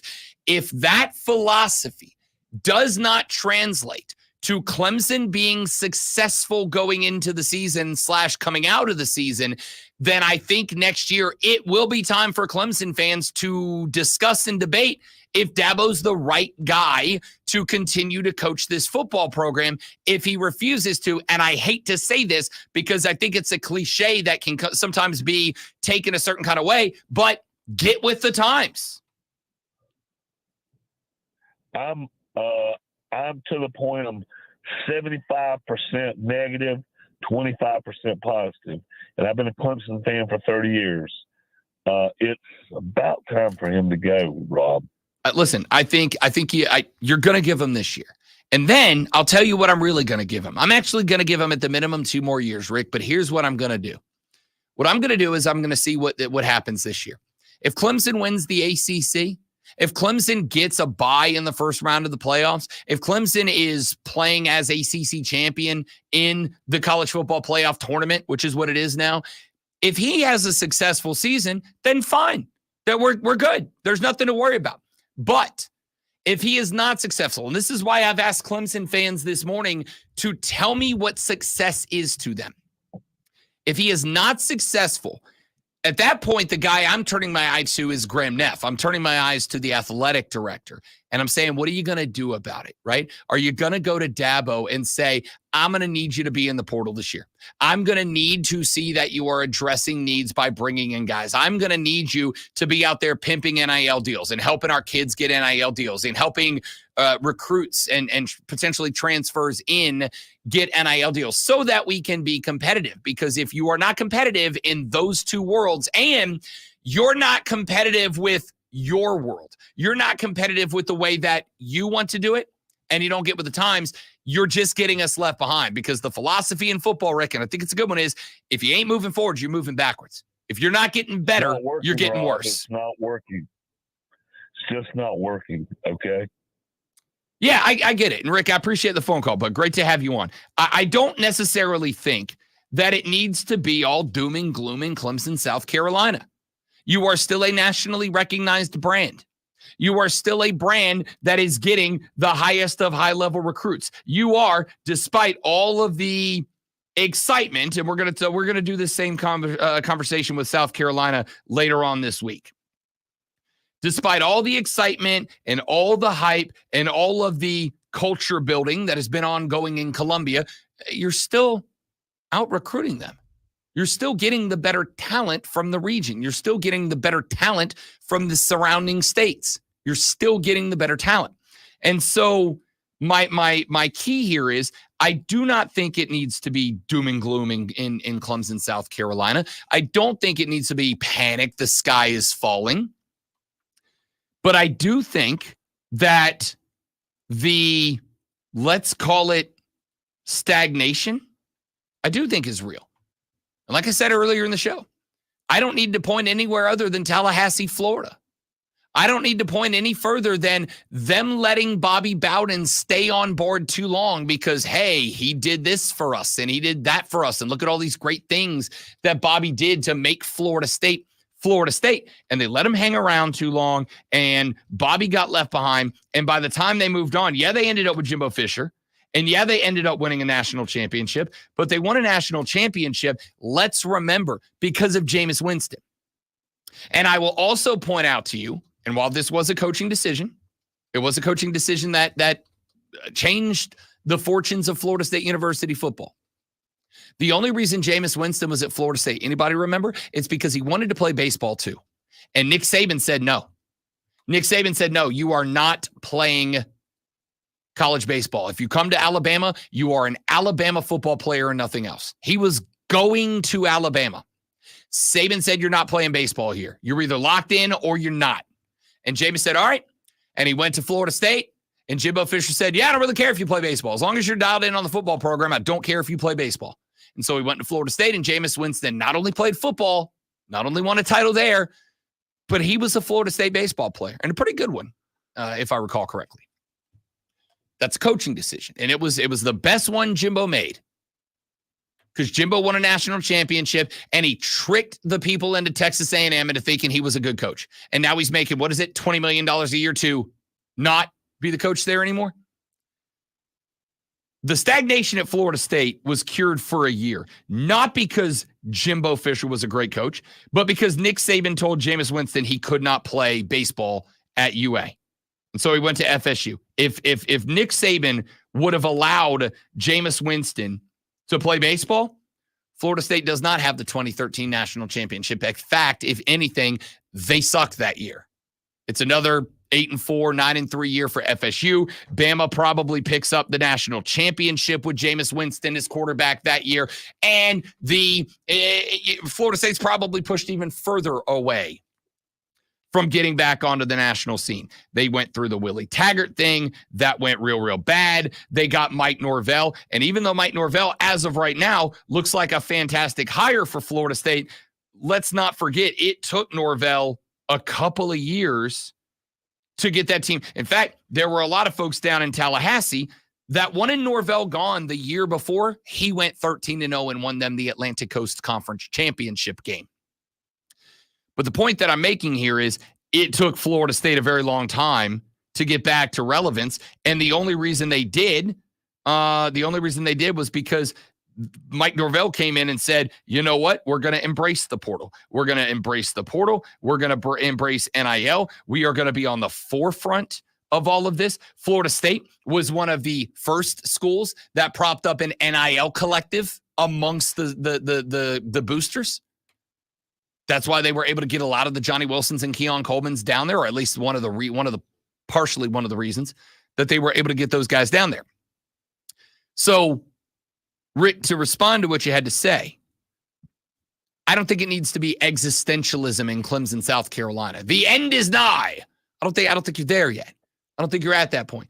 The point that I think you are at right now is I'm going to let Dabo have this year, because this year of all the years is the year where Dabo Swinney's philosophy is clearly the philosophy that they are operating under. As you pointed out, and I didn't check this. So if that stat is true, if that number is true, it makes it all the more interesting. I knew that Clemson was the only Power 4 school not to bring a transfer in. I did not know that they were the only college football, Division I college football program, non-military academy that did not bring a transfer player in. So Dabo is operating under the Dabo philosophy more this year than any of the last couple of years. And I think he's earned a chance to try it. So if this team comes out this year, Lonzo has said a couple of times this morning, and he's not wrong, Clemson's success was propped up as much, if anything else, by the fact that you stumbled into a succession of very good quarterbacks. You stumbled through a succession of very good quarterbacks. Trevor Lawrence, Deshaun Watson, Kelly Bryant, put the list together, whoever you want to put on it. You had a string of great quarterbacks that came through. And then you bumped up in a spot where DJ Uiagalelei was not it. Now you're in a spot where you're very much hoping that Cade Klubnik is it, but there's a lot of Clemson fans from what I've spoken to who are not confident that Cade Klubnik's turned a corner. We had John Blau on a couple of weeks ago after the spring game. We asked him. He said, hey, look, didn't look like he showed a lot of growth this offseason. Doesn't look like he's a lot better this year than he was last year at the end of the year. And if he turns out to be a miss, let's say one more aspect of Dabo has been what? That he's been able to just hit on QB after QB after QB after QB. Well, that is one of the signatures of Dabo Swinney's tenure at Clemson. If he has just missed on back-to-back highly touted quarterbacks, whether it is they're just not that good and they had the recruiting ranking world fooled, or they are that good and Clemson is just failing to develop them and bring the best out of them. Whatever the cause is irrelevant. You've missed on back-to-back QBs. And if you've missed on Cade a third, and if Cade doesn't come out and perform this year, then that's a mark against Dabo, not Cade. I mean, it is a mark against Cade, but it's a mark against Dabo. One of the things that's happened is, regardless of the amount of talent you surrounded him with, you kept coming up with top-notch college football quarterbacks. And I got news for you. If you got a top-notch college football quarterback, it's going to be a hell of a lot easier to get top-notch wide receivers to want to come play there, whether they're recruits or transfers in or out. So I think this year, with Cade Klubnik as the guy that Dabo appointed as the heir to the Clemson quarterback throne, I think with having no transfer guys in, at least not yet, I think with the coordinators he's brought in this year, Dabo is operating with this program completely within the parameters of the Dabo Swinney way. And so this is why I have said, and will say again, I want Clemson fans. I am going to hold Clemson fans to the fire. I am going to hold you to the fire of telling me your definition of success. I want it from all of you. What is your definition of success?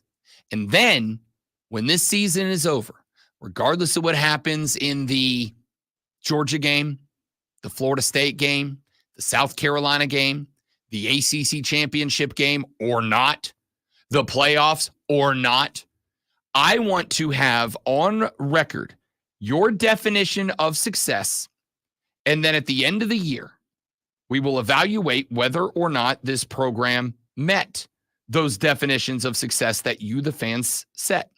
And if the answer is no, they did not meet the definition of success, it is at that point that I think it will very fair for the fan base at large to say either Dabo's got to change the way that he runs the program, or he's got to be hot seated. He's got to be hot seated. I promise you, it makes me more uncomfortable to say this into the mic than it makes you to hear it. It does, because I understand it's probably making my job tougher. It's probably making my life tougher. But it's got to be said. So I think whether you text it to me at 71307, 71307, start your text with FAN, FAN. Whether you call in at 844-FAN phone, 844-326-3663 on the Renewal by Anderson to the Carolinas fan phone, whether you tweet it to me at The Rob Brown Show or drop it on the Facebook page or whatever else, I think that I'm telling you what to do. I think that you should set your expectation, your bottom line, your level that you consider success this year. And then I think you should sit back and enjoy the 2024-25 football season. And at the end, I think we should circle back to what the expectations were. And I think we should say they were met or they were not met. And if the answer is they were not met, figure out what you're going to do next. Do you let him have complete and total reign? Do you call on Graham Neff to start demanding Dabo use the portal? Do you call on Graham Neff to start making changes? I think it's time.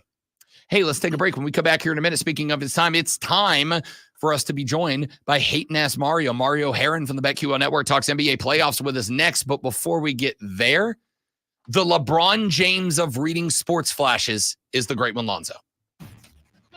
Which means a good portion of you hate me. In the NBA last night, the momentum turned from Indiana back to New York with a 121-91 win for the Knicks in Game 5. Jalen Brunson had 44 points, shooting over 50% from the floor. The Knicks led the series, or lead it rather, 3-2, heading back to Indiana for Game 6. Denver lost the opening 2 games at home, but now lead the series after a third straight win, 112-97 over Minnesota last night. League MVP Nikola Jokic had a double-double, scoring 40 and handing out 13 assists. The Nuggets lead the series 3-2, headed back to Minnesota. Hey, I don't know if you've heard about this, but we got a brand new show. It's still brand new.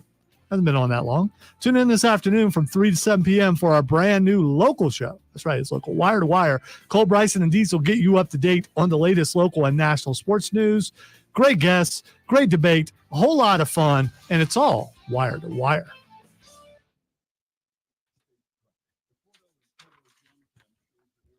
Jam Cam! Woo! Jam Cam.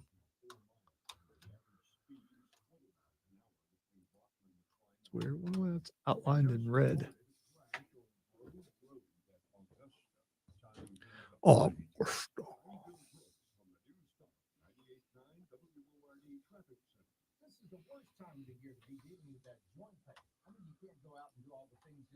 tennis, golf, pickleball, hiking.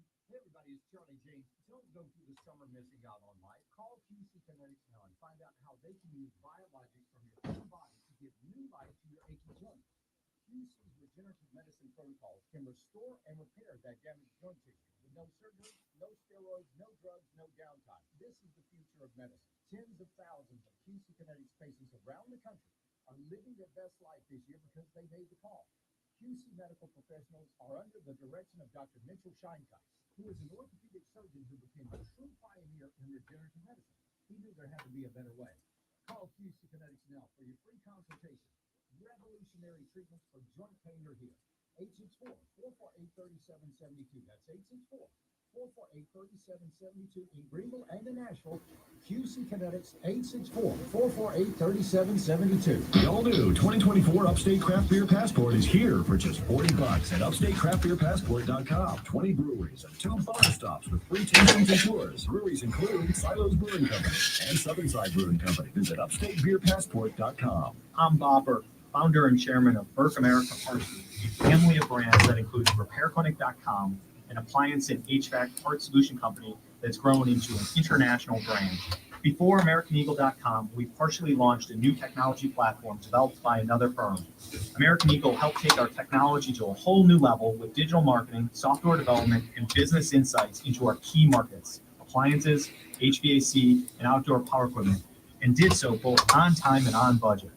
AmericanEagle.com has the resources, experience, and talent needed to produce solutions. Our new technology platform, developed by AmericanEagle.com, has produced tremendous results with higher traffic, conversion, engagement, and online revenue. If you have any home repairs you need to take care of, check us out at RepairClinic.com. If you need a world-class website or a technology project, then I would highly recommend AmericanEagle.com. It is a good jersey, Brandon, and a sure sign that Rob is losing weight because you don't wear white unless you lost weight. I mean, that's just, I mean, you know. That is a good point, Lonzo. The reason I wore this jersey. Mario, would you like to tell everybody what the reason I wore the jersey is?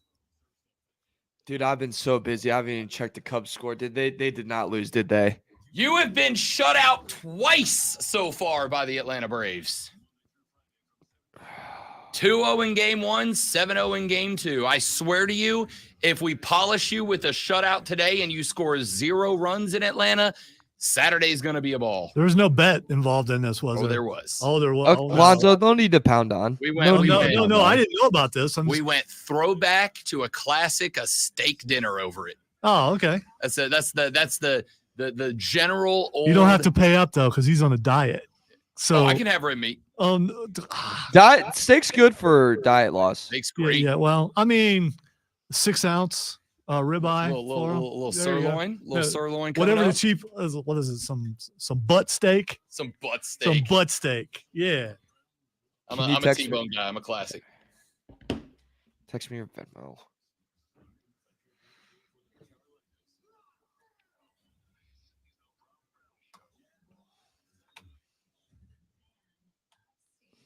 These are going to hurt you, sir. Appropriate clip for our next guest. I'm just going to jump straight in. Joining us now on the stream, which you can watch at facebook.com/thefanupstate, twitter.com/thefanupstate, The Rob Brown Show or The Fan Upstate on YouTube, and The Rob Brown Show on Twitch. We're live all 4 hours, all 5 days a week. You can come behind the scenes and have conversations with Lonzo and I off the air that we don't and sometimes do have on the air. Woo! And you can see the beautiful, shining face of our next guest from the BetQL Network. He is the executive producer of Bet for the Cycle, which airs every Saturday, noon to 4 on the BetQL Network with myself, with Cody Decker, and with this young man. He is also an NBA analyst and expert for the BetQL Network. Hating ass Mario, a.k.a. Mario Heron on the show. What's up, big dog? What is up? What is up? How are we doing, gentlemen? And does anyone else feel really, really dumb that they thought the Timberwolves were just going to wipe out the Nuggets? Because I feel dumber and dumber every single day. I feel really dumb. They played with their food. I thought they were done. I went to take away the plate. They screamed at me. I put the plate back down. It's exactly what my nephew did to me this past weekend as well. If you had, Mario, I don't know, let's make up a hypothetical here. 2 good-looking, handsome, bearded, intelligent host that repeatedly said, don't panic, Denver's playing with their food, they're going to fight back and they're going to win this series. Would you give them a radio show? Like, I don't know, Saturdays from noon to 4, no reason? I would give them a radio show. Okay. I'd put them on 8 hours if I could. I just thought so. I just wanted to check on that. I just wanted to make sure. Mario Heron for the BetQL Network. The reason is Decker and I both said, I don't know why everybody's panicking. Denver's going to be Denver. Like, they're going to be fine. And now they're up 3-2 with game 6 going back to the Lando Lakes. And I'm going to be straight with you, Mario. I wouldn't be shocked if Denver wins 4 straight. I would not be shocked if they put Minnesota away in game 6. I wouldn't be shocked, but I think it all determines if Mike Conley plays, right? Like, Mike Conley, you can tell without that offense, like, it's very disorganized. And I think it leans on Anthony Edwards having to organize the offense and, like, on his offensive leadership. And I just think that's something that's not there yet. You need a vet. So I think if Conley plays, I think the Wolves are very much alive to force a game 7. If Conley does not play, then, yeah, I'm just going to go ahead and light my Wolves ticket on fire to win the West, and then probably punch myself in the face again and just do a dead stare in the mirror, just going, you're an idiot. You're an idiot. never doubt Jokic again. Yeah, I mean, you could just say, listen to Rob and Cody. They know ball. They know I ball. could. You I could. I know I'll it's a write big that on my ask. mirror. Yeah, there it is.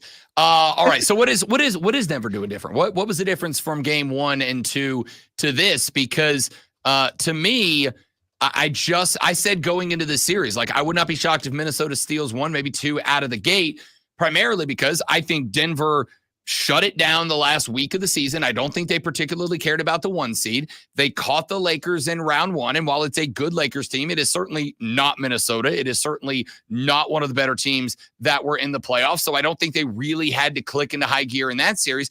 I think they had about a month and a week where they were just kind of going through the motions and being good enough to win. And then Minnesota went, nah, now you got to play basketball. And they are. Like, it's really not that complicated to me.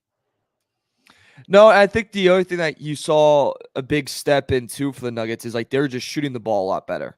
Like, and sometimes like something that simple can help. I mean, they went from like 40% to like 39% in the first 2 games. And then this third game, they go 48% from 3. And you're like, all right, that's like a pretty big jump. And 8% jumps, I think that's huge.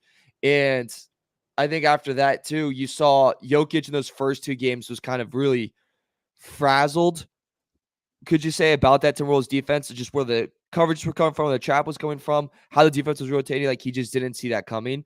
And then in these next 2 games, it was like he was just playing chess and they were playing checkers. And then suddenly he saw where the rotations were coming. He saw when the doubles were coming.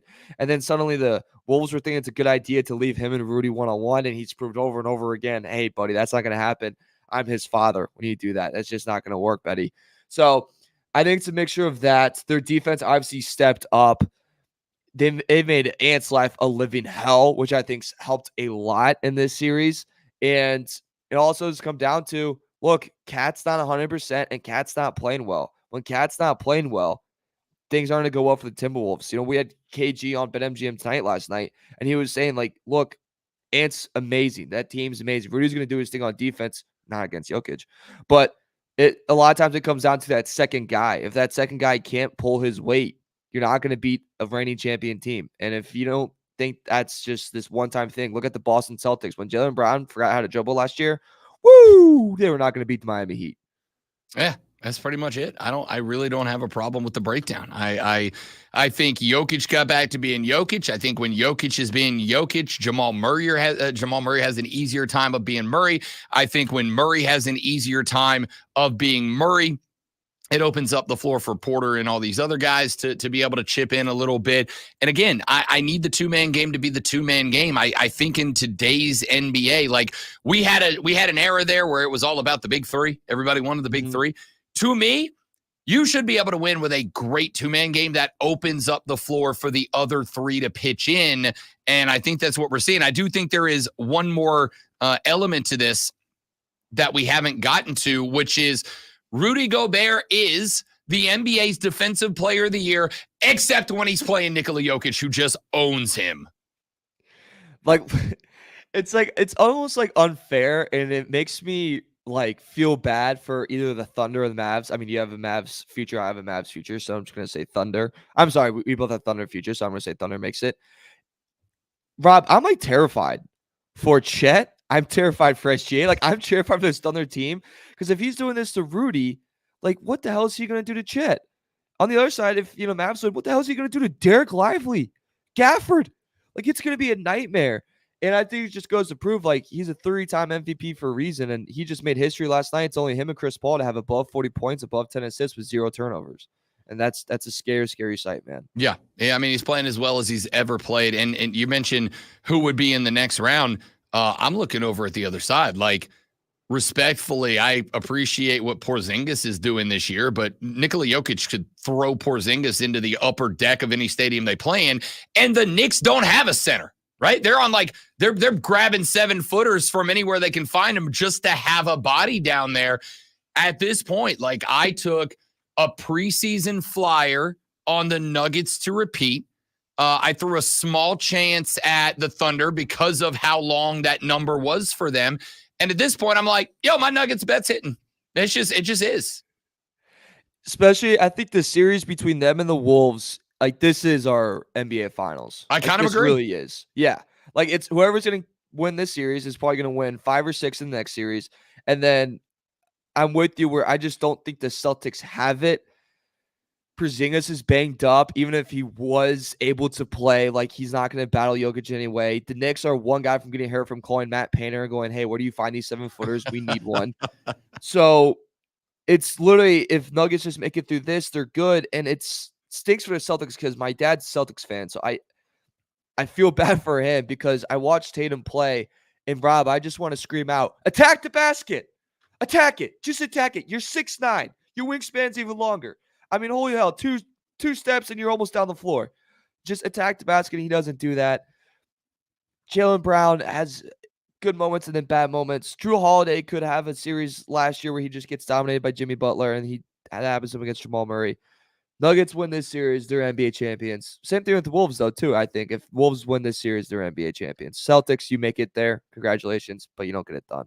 Denver trailed in this series 0-2. They are now up 3-2. And like I said, I wouldn't be shocked at this point if they're not in Minnesota's head and knock them out in Game 6 on their floor. Let's go up to the other half of the Western Conference semifinals. Thunder, Mavs. This series is tied at 2.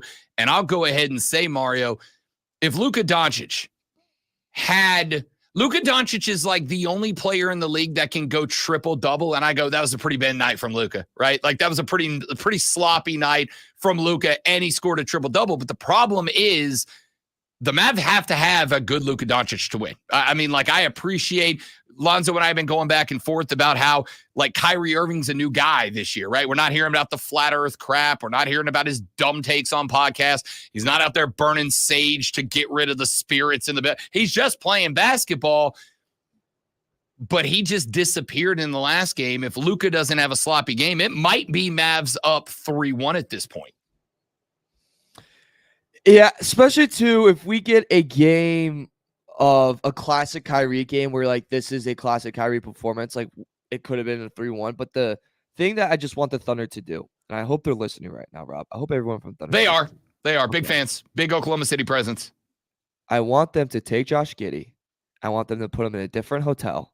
And then I want him to lose his key. And then I want him to lose his phone. I want him to lose anything that can get him to that arena because I do not want him to play anymore. Every time he goes on the floor, it makes me sad to watch NBA basketball. It makes me think this guy has no idea where to go and that this guy's an absolute nightmare on the floor. Not a fan. I just don't want him on the floor anymore. Every time he's on the floor, I feel like my ticket's going in flames. If Mavs were healthy, like if Luka's healthy, I think they take this series easy, honestly. Like at this point, I'm like, I just think Luka would be too much. Kyrie would be too much. But at the same time, Kyrie had 9 and 9 last game, and that's not going to cut it. Like, he has to go over 20, I think, for them to win. Luka, you mentioned triple-double, but he only had 18 points. Like, that wasn't that great game because he has to score more than that. Like, he has to be more than that to beat this Thunder team, just they have too much going on. But at this point, we can all say, right, SGA is the best player on the floor, defensively and offensively. Yeah, for sure. Yes. For sure. And I think when you have the best player on the floor, you win the series in the NBA 95% of the time. And if you don't think that's true, it is. And the only time I would say it wasn't true is when there was a super team in 2018 called the Golden State Warriors that had Kevin Durant and company. And they faced LeBron, the best player on the floor, but they had, every superstar you would want more. So the best player on the floor is SGA. It's going to be SGA. And Rob, let's just go ahead and pop the champagne and let's celebrate, baby. Because as soon as they win that series, me and you, well, you can maybe send me $100 back, if you want to, of the money that you made that I have to send you for the Cubs Braves, if you want to. I don't.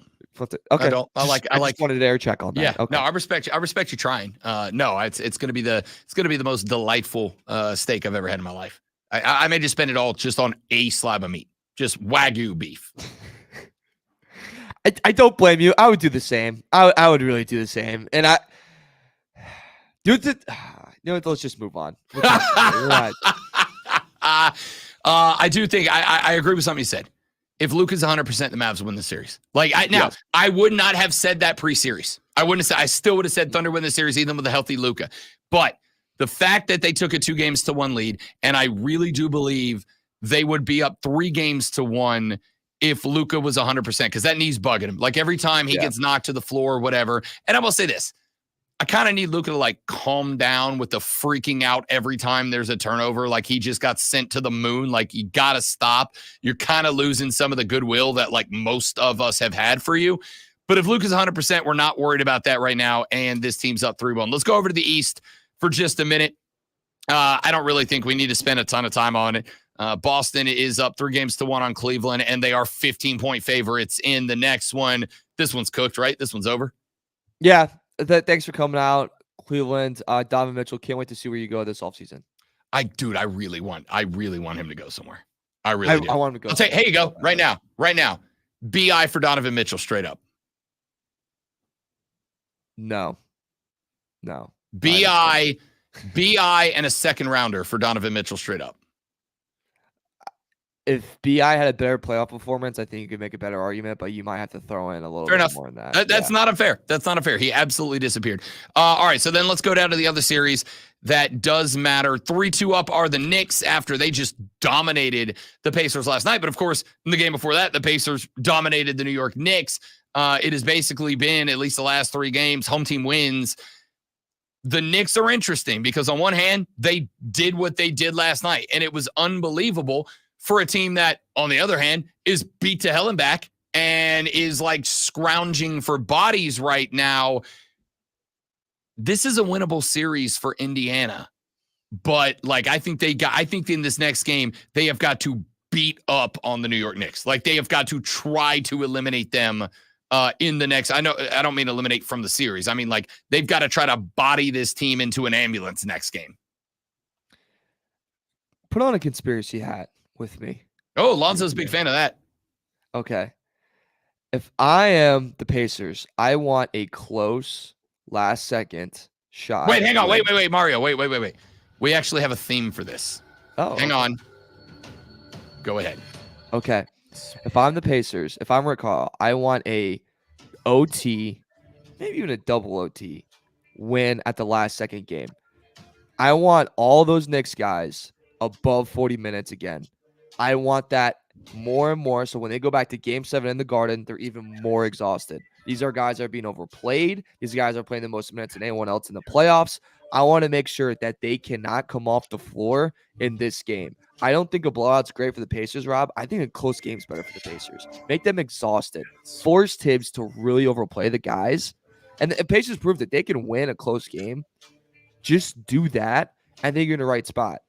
That being said, Tibbs, if you're anything of a genius, that I think you kind of are, just besides if someone could control your subbing, play Deuce McBride the whole time on Halliburton. He was the best adjustment you've ever made. Do that every single time. And Hartenstein getting 12 offensive rebounds, that's the New York hustle. That's not happening again. But yes, if I'm the Pacers, Rob, I'm going, guys, don't win by too much. It's like when you bet a team to win by 1 to 6 points. You want that, where not too much. Let's make sure these guys play. Yeah, I think you're throwing out. I want the starters on the floor when the final whistle goes. Whether it's overtime, double overtime, or regulation, I want Knicks starters on the floor. And again, like, especially at the house, right? Because I whether or not you agree with Carlisle's take on small market teams getting the screws put to them. And yes, I buy into that conspiracy theory. Sorry, I do. If we all accept that superstars get calls to make them more marketable, it is not that big of a leap to marketable franchises get the same treatment. But putting that to the side, the whistle rate is higher on the road than it is at home against any team. You just get more home cooking when you're at the house because refs are more likely to get caught up in the emotion in the crowd and all that, just like players are. So if I'm Indy playing at home in game 6, I'm taking advantage of that. I am playing through the chest of every Knick. I am swatting at every ball. I want the Knicks players, I want the Knicks starters on the floor at the end of this game, whether it's regulation, single, double, triple overtime. And I want every one of my guys to end with 4 fouls. That's what I want to happen. Yeah, couldn't have said it better myself. That's exactly what I want. I want Brunson also bumped on every screen. Anytime you get a chance to hit the guy, I'm hitting him. You know what I'm saying? Like, if bumping a cut, like, hit him. Like, get a little chippy in there. Like, get that Indy crowd fired up and play TJ McConnell. Play him as much as possible. Like, get anything you can to get in their head. I would do it, man. And I would do it to the utmost that I can. and force that game 7. Because I do think this thing's going 7, Rob. Like, I don't think there's a chance that New York wins in Gainbridge at all. All right. Next time that we meet, we will know the winner of that series. So make the prediction now. Who's moving on, Indy or New York? New York, because they're going to win. And there's no way the Patriots can win in the Garden.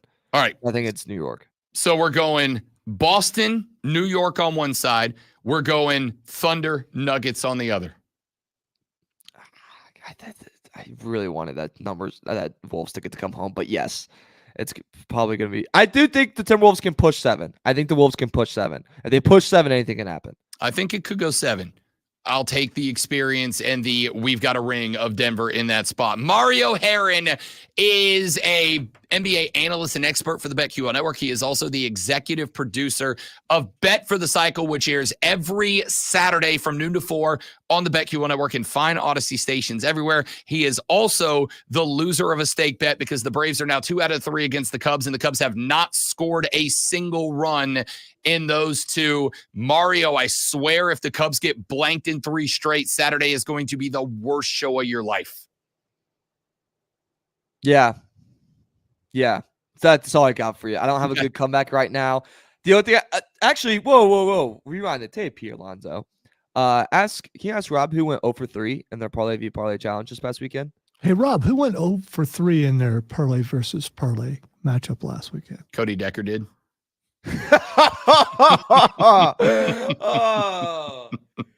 Team talent for the first time in the 2.5 years. Team talent? Yeah, team lack of talent. Really? Team lack of talent for the first time in the 2.5 years we have been doing the Parlay v Parlay Challenge. For the first time in 2.5 years, went 0 for 3 in our picks. I expect some sort of punishment for that on Saturday. I'm sure it's coming. Oh, it's fantastic. Yeah, I'm sure. Mario, don't look forward to seeing you Saturday, bud. Yeah, I'm not looking forward to it at all. Text me your Venmo and I can get this out of my bank account and cry. Hayden ass Mario from the BetQL Network. We'll talk to you next Wednesday, dude. All right, thank you, guys. You got it. Mario Herron from the BetQL Network here on the Rob Brown Show on the Fan Upstate. When we come back here in just a minute, we sprint through all the rest of the stories we've not yet gotten a chance to get to, and maybe I talk about Caitlin Clark for 20 minutes. We'll see how it goes.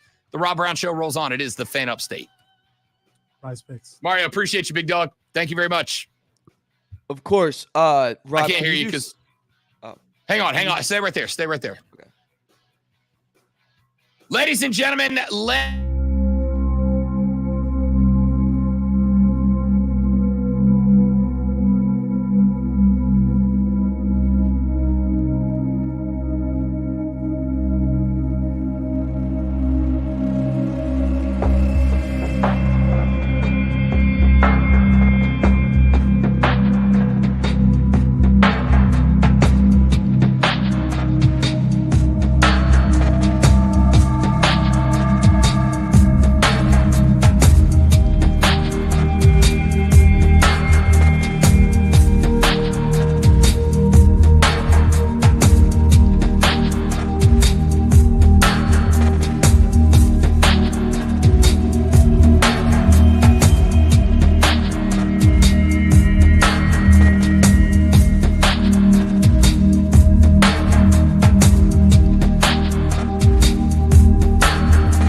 all right, what you got, dude? Oh, I just wanted. I'm not bumping you. I'm actually bumping you up. Can you do 720 tonight for BetMGM? Yeah. Okay. Perfect. Yeah, for sure. Perfect. Yeah, just text me and remind me when the show gets started. But yeah, that's fine. Awesome. Yeah, that's all I had for you. Sure. Let's see tonight. All right, man. All right. See ya.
All right, we're back.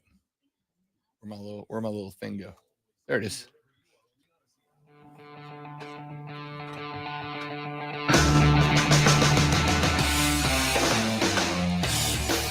So this seems like an important story. How about the NCAA possibly going bankrupt? That could be a real possibility. According to Ross Dellinger, writing for yahoosports.com, he put up an article just yesterday evening, as a matter of fact, which he opens this way. If they reject a proposed settlement offer, officials from the NCAA and power conferences stand to face a catastrophic $20 billion in back damages, as well as risking bankruptcy filing, according to documents obtained by Yahoo Sports. The two-page document was circulated amongst power conference presidents and administrators on Tuesday as ACC leaders meet at their annual spring meetings in Florida. It details. I can read. I've done it before.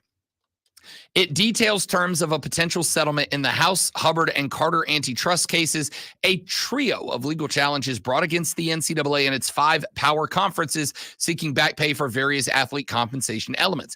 The settlement, believed to be in the final stages of adoption, consists of 3 main concepts: billions in back damages, a new compensation model permitting schools to share as much as $22 million annually with athletes in a capped system, and an overhaul of the NCAA scholarship and roster structure. The document outlines settlement concepts in detail, as well as particulars around the new compensation model. It also provides university leaders with new information on hot button topics, such as how a settlement protects the NCAA from future legal challenges, Title IX's application, and the enforcement of booster-led collectives in a, quote, new infrastructure, end quote.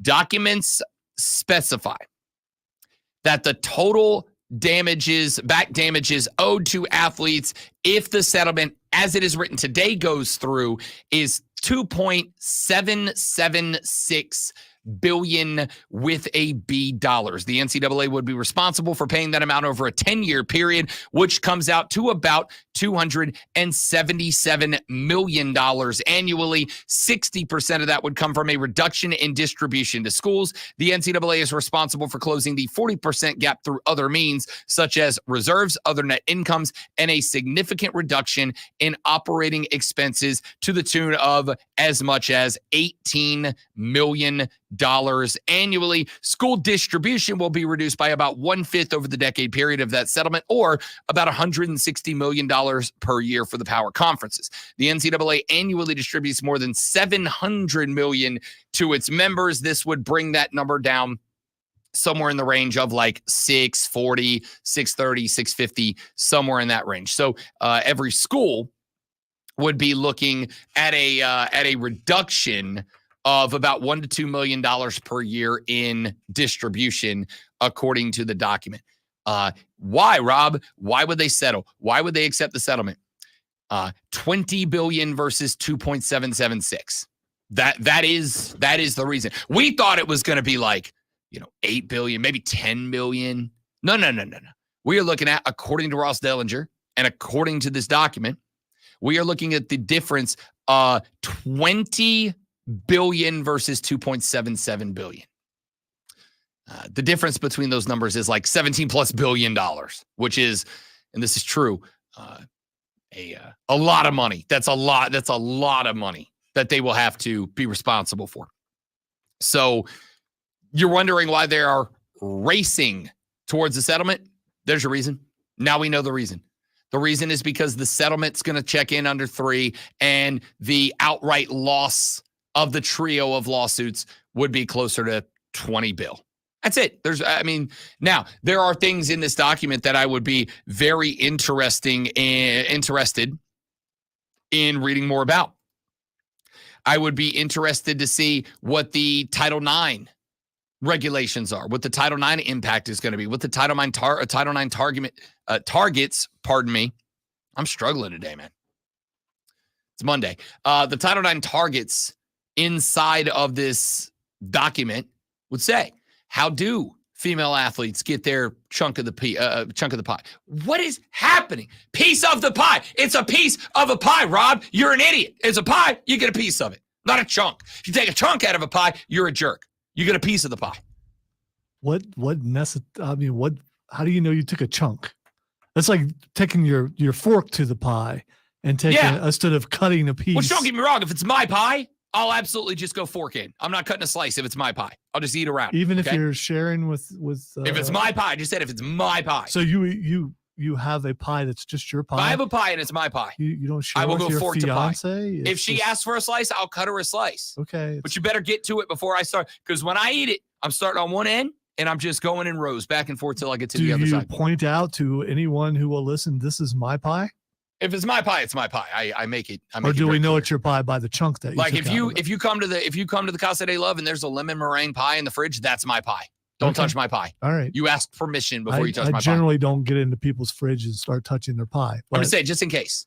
If you ever touch my pie and it's my pie, I will be fighting. But now that I know what pie to look for, I'm probably going to go in there and just poke my finger in. Do not put your finger in my pie.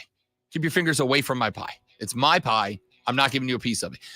Interested to see what this document is going to say. The document reveals unpublished details about an annual revenue sharing cap that schools are permitted, not required, to distribute to athletes. The cap is 22% of an average of power conference schools' media rights, ticket sales, and sponsorships. That cap remains a fluid and unsettled figure, and one that will fluctuate over time as athletic department revenues increase. But a projected revenue cap in year 1 is being shared with multiple college leaders of about $21 million. Good luck, everybody. Good luck. Hang on. It's about to get weird. All right, let's come back. We'll have the last segment of the show, and then we'll all go home and see what happens next. Heinz just released pickle-flavored ketchup.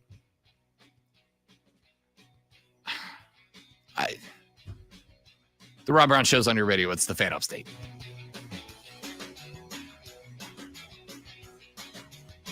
Out of all the things to bother you, pickle-flavored ketchup should not. Just use pickles. Just use pickles.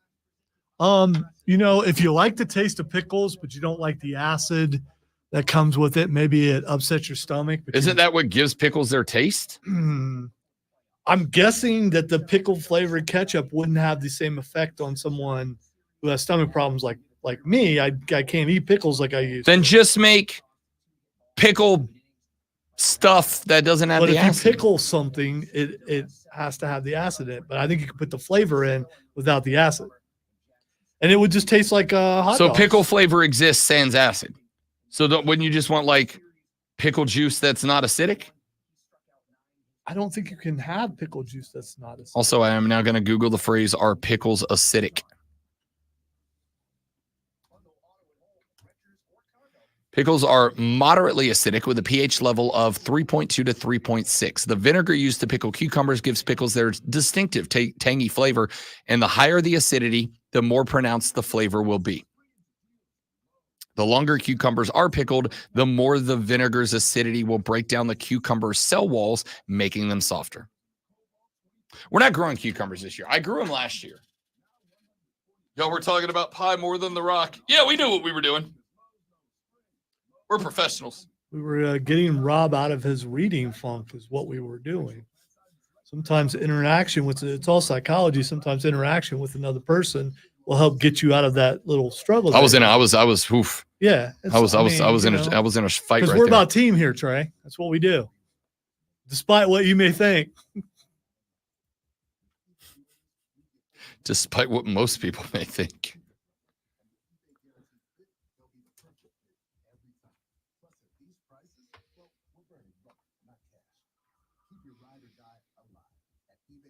So what would you think of mustard flavored ketchup? Or ketchup with a hint of mustard in it. So you have that combination of what you would put on a hot dog anyway, what some people put. I mean, what am I putting it on that I'm not already putting ketchup and mustard on? Well, it's called laziness. I mean, if you can just squeeze it out of one bottle as opposed to two. As somebody who very frequently bought the what was the when they put the peanut butter and jelly in the same jar? Goober Grape. Yeah. As somebody who frequently bought Goober Grape. I laughed one night because they asked Charles, Kenny, and Shaq when you were playing, what was the one snack you had to have on the bus? Like, what was the one snack that was everywhere with you? And I don't remember. I think Kenny said Uncrustables, and they asked Shaq, and Shaq said Goober Grape. And then he looked, and he says, y'all probably don't know what Goober Grape is. And Ernie goes, yeah, it's the ketchup and the jelly in the same jar. And Shaq goes, oh, I forgot you were black, Ernie, my bad. It's peanut butter and jelly, not ketchup and jelly, because that would be That's nasty. what I meant. Yeah, that's that would be gross. But like, what am I putting ketchup on that I'm not also putting mustard on that I would want mustard taste too? I am down with making it simple. I am guilty of buying the Kraft ketchup mayo combo sauce. I bought it before. Really more to just to test it because I'm always going to come back to Team Dukes because I support businesses in the local area. Colt. But like, in what world am I putting ketchup on something that I'm not putting mustard on, but I want a ketchup and mustard taste? Well, going back to the pickle thing, it's, you also, by doing it that way, you don't have to worry about the pickles flying off of whatever you're eating or something. You still get the taste and you don't have to worry about it because pickles will cause a mess on your shirt a lot quicker than other things will. Sure. Because they tend to escape the burger.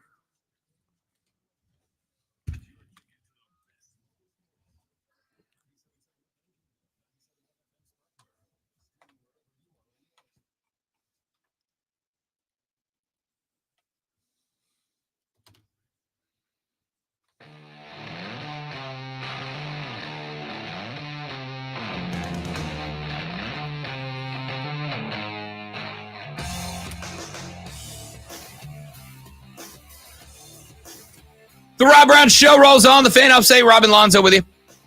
844-326-3663. 844-FANFONE. If you want to jump on the renewal by Anderson of the Carolinas fan phone, you can also get to us on the text line at 71307. 71307. Start your text with FAN. FAN, fan, FAN, and we shall read them on the air. Yeah, don't go to the stream unless you want to talk condiments, because We spent the entire break talking about condiments. There's some back and forth about condiments right now. A texter just texted and said, Rob partakes of the beast with the cloven foot.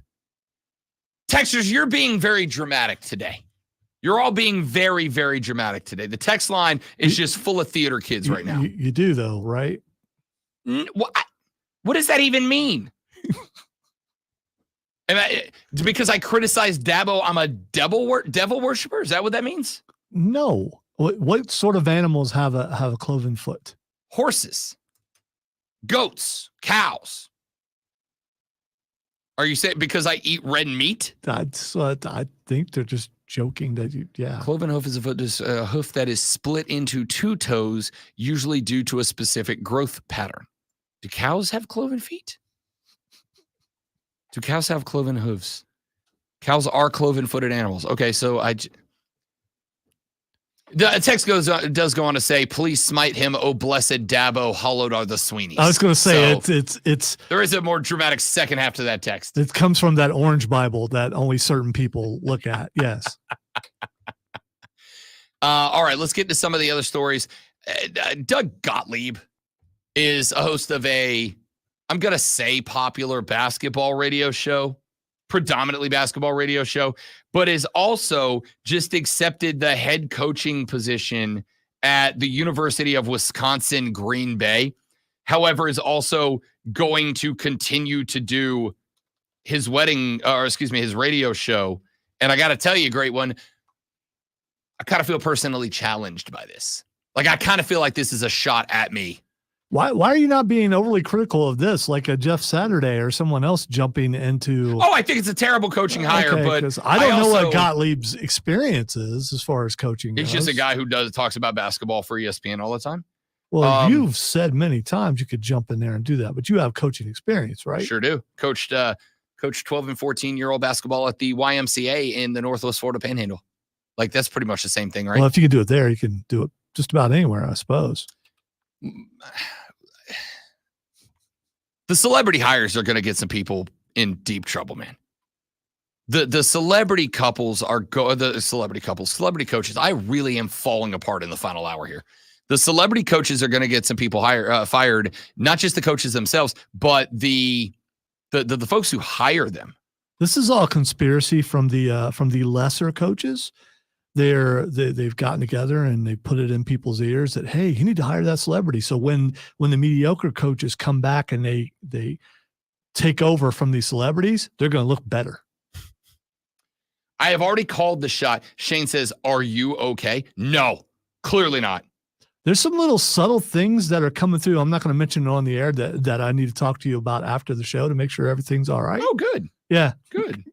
I mean, I think everything is, but apparently my executive producer / therapist is picking out some behavioral traits I need to be concerned about. Just want to help. That's fun. No, actually, I was going to talk to you as a friend, and now I'm not so sure.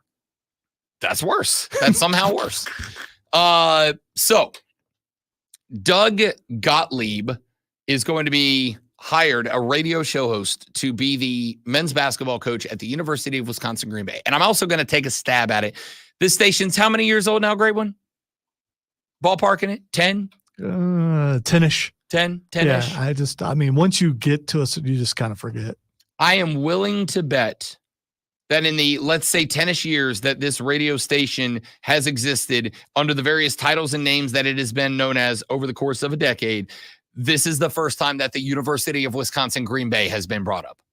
Like, maybe they were in a baseball regional somewhere and they were just brought up like, Clemson beat UW Green Bay by 50 yesterday. I don't know. We've had some guys that are pretty obscure with their fandoms. So it's a possibility. There may have been a guy or two that might have brought them up on this station. I have some people in mind that might have done that, but yeah, I don't know. I was here from the beginning, so I would know. Of course. So. I'm willing to bet this is the very first time that the University of Wisconsin Green Bay has been brought up on this station. And if it's not the first time, it's within the first 5 times that it's been brought up all time. that's why they're doing this hire. It's akin to bringing up that Florida school who said they were national champions. It's the same sort of thing. University of Central Florida. Yeah, that's cool. 2017 national champs. I get those UCFs, Florida State USFs, University 2023 national champs. So I don't know. I'm interested because if Doug Gottlieb succeeds, I'm going to Furman, or I'm going to Wofford. Somebody's going to need a coach in the next 4 or 5 years, and I put my name in immediately. And my application is going to go, if Doug Gottlieb can do it, so can I. Maybe start like with Limestone or someplace like it. Start a little bit lower. I mean, I'm going to start at the same level as Doug Gottlieb. I think I got it. I think I can figure it out. If Doug Gottlieb can figure it out, I think I can figure it out too. We'll find out. Breaking news out of Petty. The Olympics. Just what do we got to the Olympics? Like a month, right? A little bit over a month. Actually, if you include the soccer, because the soccer tournament starts well before the opening ceremonies, right at a month until Olympic soccer starts. I don't know. It's Olympic season because a bunch of trials are going on. Trials are going on. However, there is one athletic competition that is not welcomed in Paris for the 2024 Olympics, as it was announced yesterday that the anti-sex beds have arrived in Paris ahead of the Olympics to fill out the Olympic Village. Anti-what? Anti-sex beds. How's they're being called? How is there how does that? The beds have arrived in Paris, the city of not making love this time around. Their materials in small size. Or otherwise, apparently. You left that part out. For those of you who don't know about the Olympic Village at the Olympics, it is filled with predominantly young, very in shape, largely attractive, though not all of them. The weightlifters can get a little questionable at times. So it's like spring break Florida. Basically. And it is very common knowledge that when you stick a bunch of very attractive, jacked male athletes and a bunch of very attractive female athletes all in the same area, they tend to, a lot. They tend to get the old unskinny bop on like quite a bit. And the Paris Olympics organizers have decided that no, not this time. This year, the Olympic athletes are going to be sleeping in twin-size beds that are made of materials not designed to carry the weight of 2 people. The beds are manufactured by a company called Airweave, which also made the products for the 2020 Olympic Games in Tokyo. The beds are effectively lifted up on a frame made of cardboard that are designed to collapse under the weight of 2 people, which I'm going to tell you right now, there are going to be a couple of weightlifters that are going to be like, I'm going to need more boxes. I just, so the bed, I mean, does the mattress cease to exist? The mattresses do not cease to exist. However, in the effort to, according to the organizers, reduce the impact of bedding and bedding materials on Paris. Uh-huh. Yeah, for sure. For sure. Because no one's ever slept on a mattress on the floor or did other things on a mattress on the floor, ever. It is very well known that even, and this is true because Matthew Syed, who is a former table tennis player, said even the table tennis guys can get it on at the Olympics. He said, and I quote, "I got laid more often in those 2.5 weeks than the rest of my life combined," which I don't doubt at all. Who would not want to go boom boom with a professional ping pong player? I know. Did he mention what he did before he did? I mean, probably not. Played ping pong. I think that makes it like very tough. I mean, you're an Olympian, they're an Olympian. Who cares what sport they're in, I suppose. The last line of the article I found this in, which is from the New York Post, says, and I quote, "However, it's unlikely cardboard beds will stop the horny Olympians from fornicating, with one competitor claiming a hot tub orgy took place one year." They're young, hormonally driven, attractive people. I don't know why you're trying to stop them. The majority of y'all with teenagers know you're not winning that battle. All right. You're not winning the battle with hormones. It's never going to happen. I respect the effort. Why even publicize this? I mean, come on. Let the kids live, man. What live. I'm saying is they could have spent that money on something more constructive. I mean, they spent it on something clearly less constructive. Yeah, it's something for sure. Marcus said, "What a great plan, because everybody knows the greatest athletes in the world can only have sex on a bed. Yeah, I mean, it's just yeah. They are about to desecrate the Olympic Village. And what have they done? They've just challenged everybody there. Yeah. Yeah, they absolutely did. You think that's going to stop us? Quick, let's sneak into the gymnastics center. I bet we can make a mess in there. What an incredible effort, man. Incredible effort. All right. I think that's enough of that. It was fun while we had it. I know it's early, but I'll just go ahead and save you. Save us from ourselves. Yeah. Or- Hey, Jim Nantz built a putting green in his backyard that is an exact replica of the putting green at Augusta. I didn't know I needed to like Jim Nantz more, but I do. Okay. That's incredible. I can't wait. We're not going away from what you were just talking about. The first thing that's texting is Eddie Winslow. When's the last time you heard the name Eddie Winslow? 1996? Do not look it up at work. I'm looking it up right now. No. On the work computer. No. You should not. Hopefully stuff doesn't come up. That's the reason why he is Xing. All right. Well, nothing inappropriate. It's just a bunch of scenes from oh God, Family Matters. Okay. Family Matters? Well, apparently, was he into porn? On an OnlyFans page, getting busy with someone. So yes. And, it's, some people are having fun with that. So that's why he is Xing. Okay. Well, y'all ain't know that you needed to see Eddie Winslow's little Eddie, but here we are. Do not look that up, or you'll probably be in trouble. Yeah, probably don't do that. All right. Speaking of little, the next thing that's Xing is Bryce Young. BY Xing because he got wide receivers and he's going to be good this year. The nearest reason I can find why he's Xing because Barstool and others have trended videos and said, wow, he's really short. How hilariously original. Yeah. Short jokes. I think it was pretty funny. How hysterically funny. I smiled just because I knew it would bother Rob. Mm-hmm. All right. The next thing that's Xing is Kelsey Plum. First off, I love Kelsey Plum.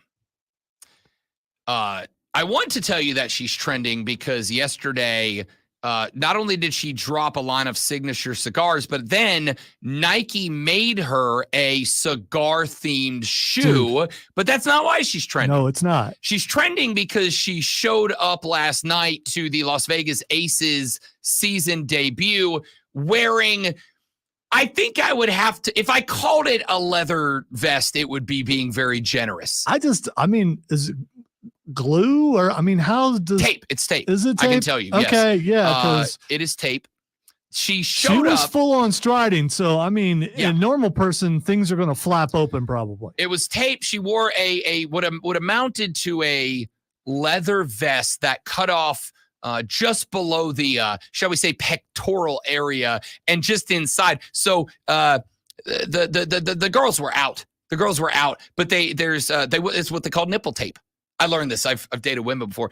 When they wear like a dress like that's like a halter top or whatever, you put tape over that and then the dress sticks to that, so you don't have to worry about exposing yourself. And when Kelsey Plum showed up, the internet lost its mind last night. Wesley on the stream says is a Stone Cold Steve Austin outfit. Yeah, that's fair. It's really not that far off. I didn't really leather think about pants, that, yeah. a leather, barely a vest, and just open shirt, or I should say no shirt underneath it. I know that because I woke up this morning to about 64 DMs from you degenerates making sure that you drop Chelsea Plum into my DMs. And let me say to every one of you sickos, thank you. So apparently she recently broke up with her significant divorced from Darren Waller just a couple of months ago and is very, very clearly back on the market. All right. Staying on the same theme that seemed to start in Paris, Vince McMahon is trending. VKM is trending because there's just more reasons to celebrate him being gone. I don't know what the reason is. He is trending because it is out there that the person who is suing him allegedly sent text to him, which they supposedly have records of, her wanting something rough that you can't do in Paris for the Olympics. That is not going to absolve Vincent Kennedy. I'm McMahon. just saying why he's Xing. Oh, for sure. That's all. And I understand it. But again, that is not going to exonerate him. There is still the power dynamic. There's still all these different things that play out. That being said, I did appreciate that he did not directly mention it, but we gave Damian Priest, that would be the WWE World Heavyweight Champion who joined us on the show Monday, right here on the Rob Brown Show and on the Fan Upstate. And you can go back and listen to that interview on the podcast section of the website. I asked him about the new era of WWE, and he seemed very pleased with the direction that the company is going under Paul Levesque. As do most people. Yeah. It would seem. All right, we got time for one more. The last thing that's trending is Agatha All Along. So yesterday there was basically they released the next timeline, the Marvel timeline of movies and projects upcoming, and one of the projects upcoming is about Westview, which is where WandaVision took place, and the antagonist of that series, who we did not find out until late in the series, is Agatha, who was one of the most powerful witches up there in terms of power with Scarlet Witch herself, and she's getting, I believe, a TV show. Yeah, this has been coming for a while, but they've changed the title a couple of times as far as the name of the show. Yeah, now it's called Agatha of Westview, right? No, now it's called Agatha All Along. I'm good with that too. Yeah, I'm good and with that too. That song in I was gonna that say, moment was dope. You can keep the song. Yeah. By the way, James on the stream says Ray would be furious. God rest his soul. Rip Ray. We hardly knew ye, Ray. Oh, I think we knew it. I miss your chastising, derogatory text more every day, Ray. More and more. Hey, that's it for the show. Would you look at that? We made it through Wednesday. Tomorrow, we got Rashad Beard from the Panther Nation podcast coming up. We got Fight Club with the great one Lonzo with Raw here in town this week. So we'll be reviewing that and a whole lot more. Make sure you're here. We'll also break down the Carolina Panthers schedule and give you some win-loss totals for the rest of the NFL. That's all coming up on tomorrow's edition of the Rob Brown Show and the Fan Upstate. Later. Yeah.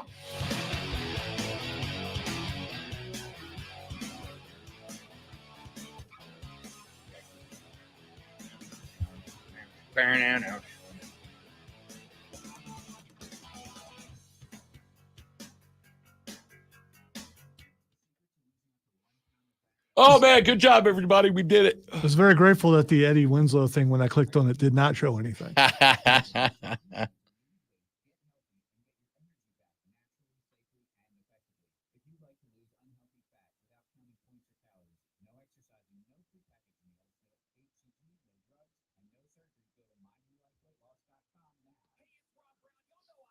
All right, dudes and dudettes, you're all amazing people. Marcus, thank you very much. James, Brandon, love you, big dog. Miss you, brother. Shano, Nolan, all y'all. Appreciate y'all being here as often and as long as you are. Every one of yins. The what? Every one of yins. Every one of yins. Ugh, I don't like it. Every one of y'all. Have a great day. Goodbye. Yins is better. It is not. Y'all is better. Y'all's the best. Yins is better. Y'all is overused. This is not even, no, it's y'all. Y'all is not even a Southern term. So, what are you but talking Yuns about? is more of a Southern. No, term, what? Which means Ewans. No. Yeah, it is for sure. All right. Thanks, guy from Ohio. Where y'all is used quite a bit. That's why I'm saying. It's because Ohio is the north of the South, like Florida is or the south of the north, like Florida is the north of the South. Yeah, I know, because he never muted us. No, That's I didn't. why. This is an important conversation. Yeah. Now we're leaving. Bye.